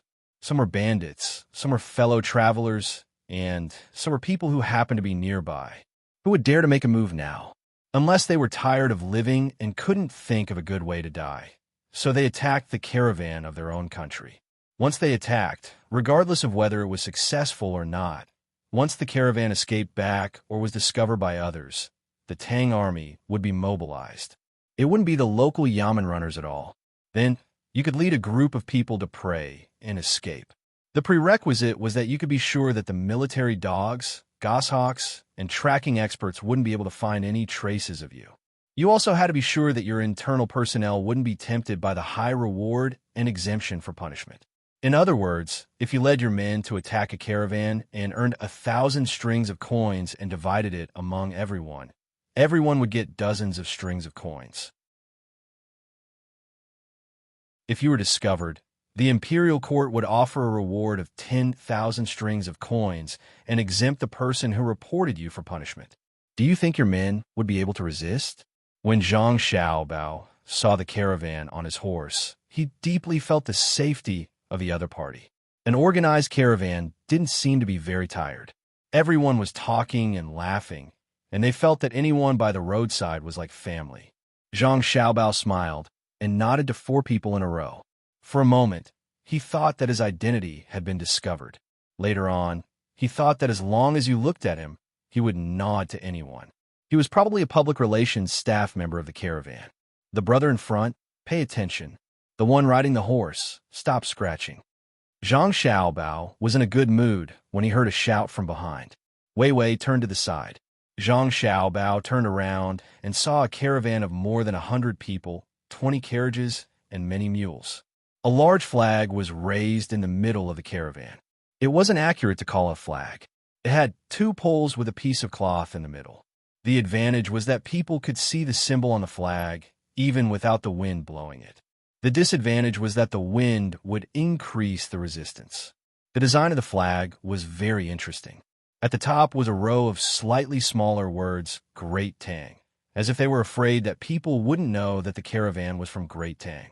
Zhang Xiaobao's first impression was that the caravan was going abroad to do international trade. However, they wrote the words Great Tang. Would people recognize them after they left the country? In the middle of the row of words Great Tang, there was a cartoon character. Zhang Xiaobao guessed that it was the character Fan. You have so many characters, but you still wrote it as a cartoon. It's too torturous. Cartoons are popular now, right? Because there were no people on foot, the caravan moved very quickly. Although there weren't many people, it showed the caravan's strong financial strength. Zhang Xiaobao's horse couldn't keep up with the caravan's speed. Naturally, he was overtaken by the caravan. However, Zhang Xiaobao was very puzzled. For a moment, he felt that he had become very stupid, very, very stupid.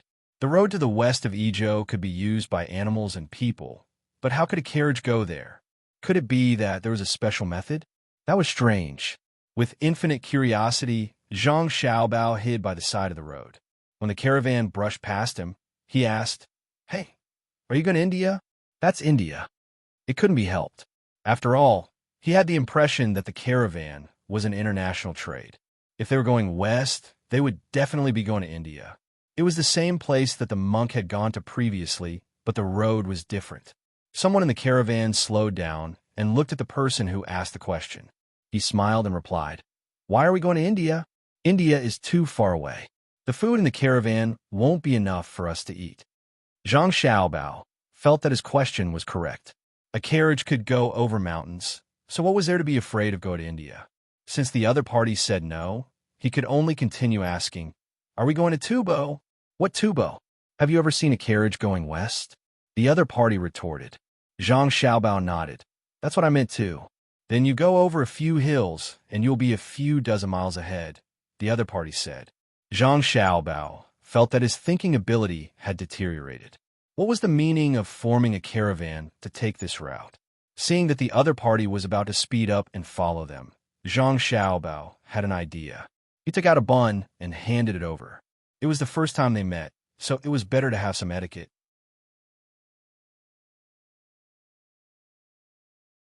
Actually, for those who had cigars, one was reluctant to give it to the other party, and the other party might not know how to smoke them.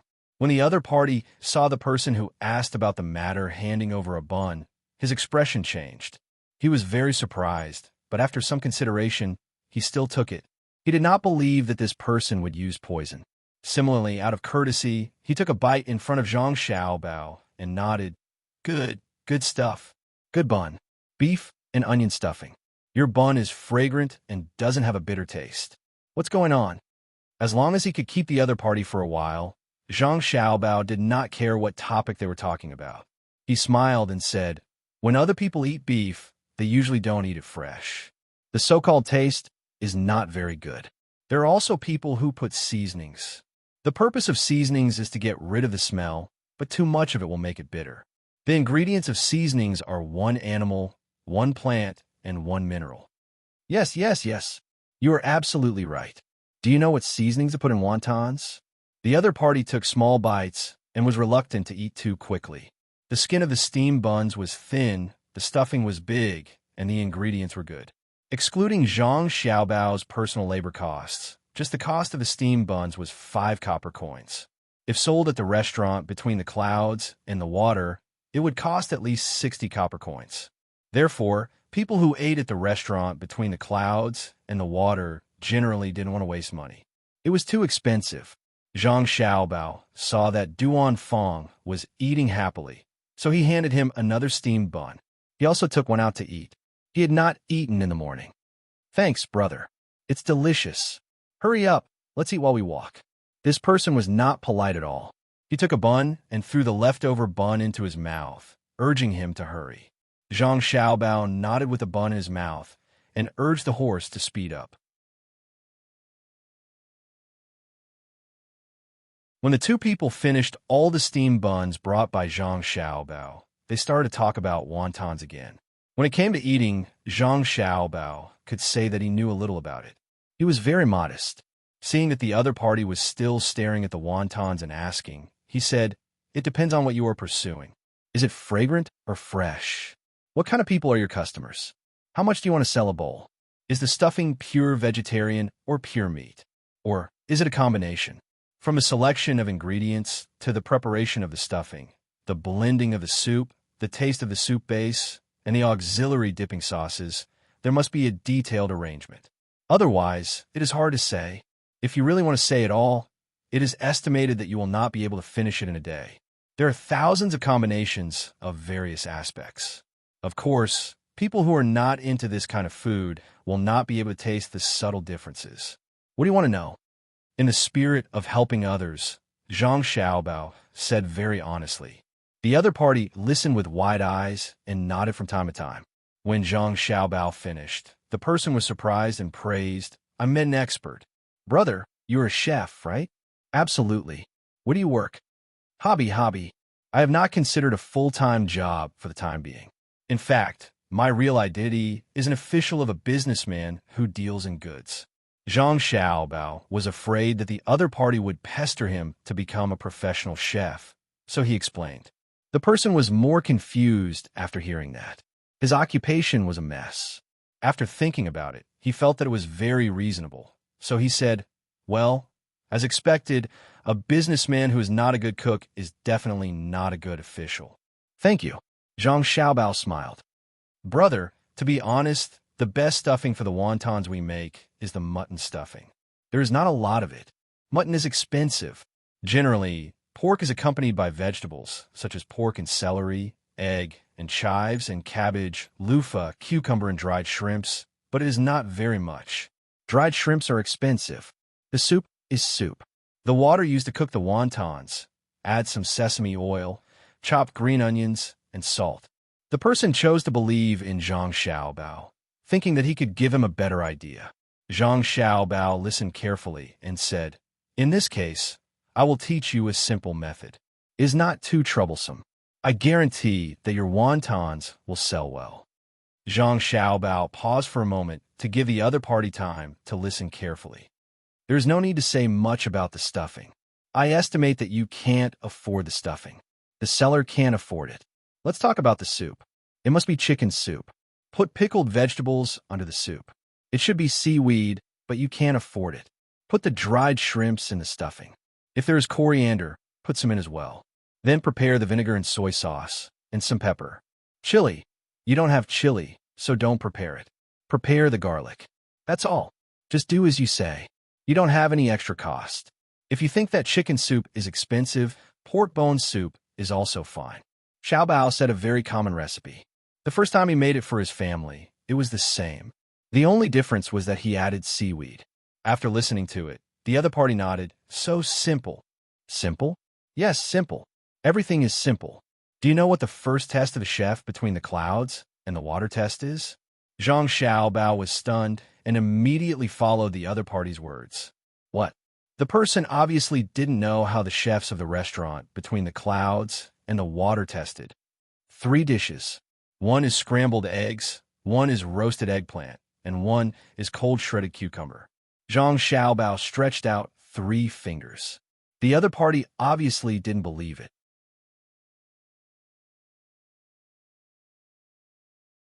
Between the clouds and the water was such a famous restaurant. The first test of the test was only these 3 dishes. It was impossible. Impossible. He said out loud. Do you think it is very simple? The first dish is scrambled eggs. You need to beat the eggs into the pot. They have to be cooked, but not burnt, tender, but not sticky. Zhang Xiaobao introduced. You don't need to pour the eggs into the pot and stir them. The other party was surprised again. Then is it possible that it is the test of between the clouds and the water? Because it is simple, you can see the basic skills. If you don't have a solid foundation, even if you play tricks with the kitchen knife, between the clouds and the water won't accept it. The simpler things are, the more challenging they are. The more common things are, the more details they pay attention to. If you don't believe me, I will also make a bowl of wonton for you when I have the chance. You take the ingredients. If you use the same ingredients, I will roll the skin, mix the stuffing, and mix the soup by myself. Let's see if the taste is the same. If the taste is the same, it is for fast food. But Chinese cuisine is particular about spirituality. For example, the steamed buns you just ate were filled with beef, scallions, and salt. Nothing else. The skill lies in the choice of the meat, the position of the scallions, the amount of salt, the degree of fermentation of the noodles, the strength of the hand when rolling the skin, the drawer of the steamer, the amount of water, and the heat. Zhang Xiaobao talked a lot, mainly because they got along well with each other. The other party was used to acting surprised, so he showed the same expression again and asked, Can you be more specific?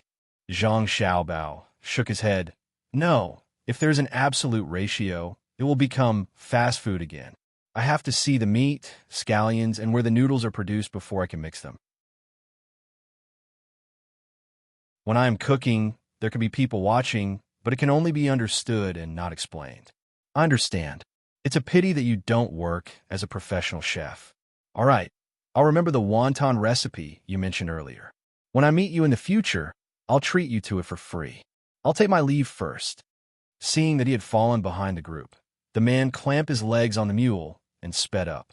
Zhang Xiaobao waved at him. After the man was far away, he took out his binoculars to look for the water cloud. The water cloud was still slowly circling in the sky. Below him was Lu Feng's position. Zhang Xiaobao looked at the road and roughly estimated that Lu Feng had not left the main road yet. The speed of the horse was not fast. Zhang Xiaobao picked up the water bag on the horse and rinsed his mouth. Then he began to think about other things. From time to time, there would be people coming from the opposite side, but there was no group behind them. Obviously, the other caravans were different from the previous one. With so many goods on their backs, they could not catch up. After walking for about half an hour, Zhang Xiaobao saw the team that had just passed by. The flag was very eye-catching. What made him puzzled was that not only did he see the team, but he also saw the target he was following, Lu Feng. The group stopped. Some people were busy there, and Lu Feng was helping. Zhang Xiaobao took out a mirror and looked at himself. After confirming that there was a big difference from when he met Lu Feng yesterday, he urged his horse forward. The man who had eaten Zhang Xiaobao's steam buns and several people in the group were using shovels to repair the road. At this time, Zhang Xiaobao found out what was on the carriage. The bags were filled with sand and stones. There were several obvious potholes on the road. The people in the group first paved the sand and stones, and then rolled them with stones. Lu Feng held a long iron bar with a sharp tip at the bottom. From time to time, he would insert the tip into the ground where the stones had rolled over to see if the road was solid. Seeing the people working, Zhang Xiaobao did not understand. Were they a caravan or a professional road repair team? Could it be that they could make a profit by carrying sand and stones on the carriage? Brother, you also came? Wait a moment, I'll finish right away. These potholes are easy to flatten. The worst thing is that after a heavy rain, we have to go back and forth a few times to transport enough sand and stones. The man who had eaten the steamed buns raised his head and greeted Zhang Xiaobao with a smile. He did not forget to complain about the damage of the road. You're tuning in to the Romance Rendezvous YouTube channel. We're so grateful for your support, and don't forget to subscribe to join us on this incredible journey through captivating stories. Your generosity through donations truly makes a world of difference, as it's the primary source of revenue that allows me to expand and enhance this channel for you. Thank you from the bottom of my heart for being a part of this adventure.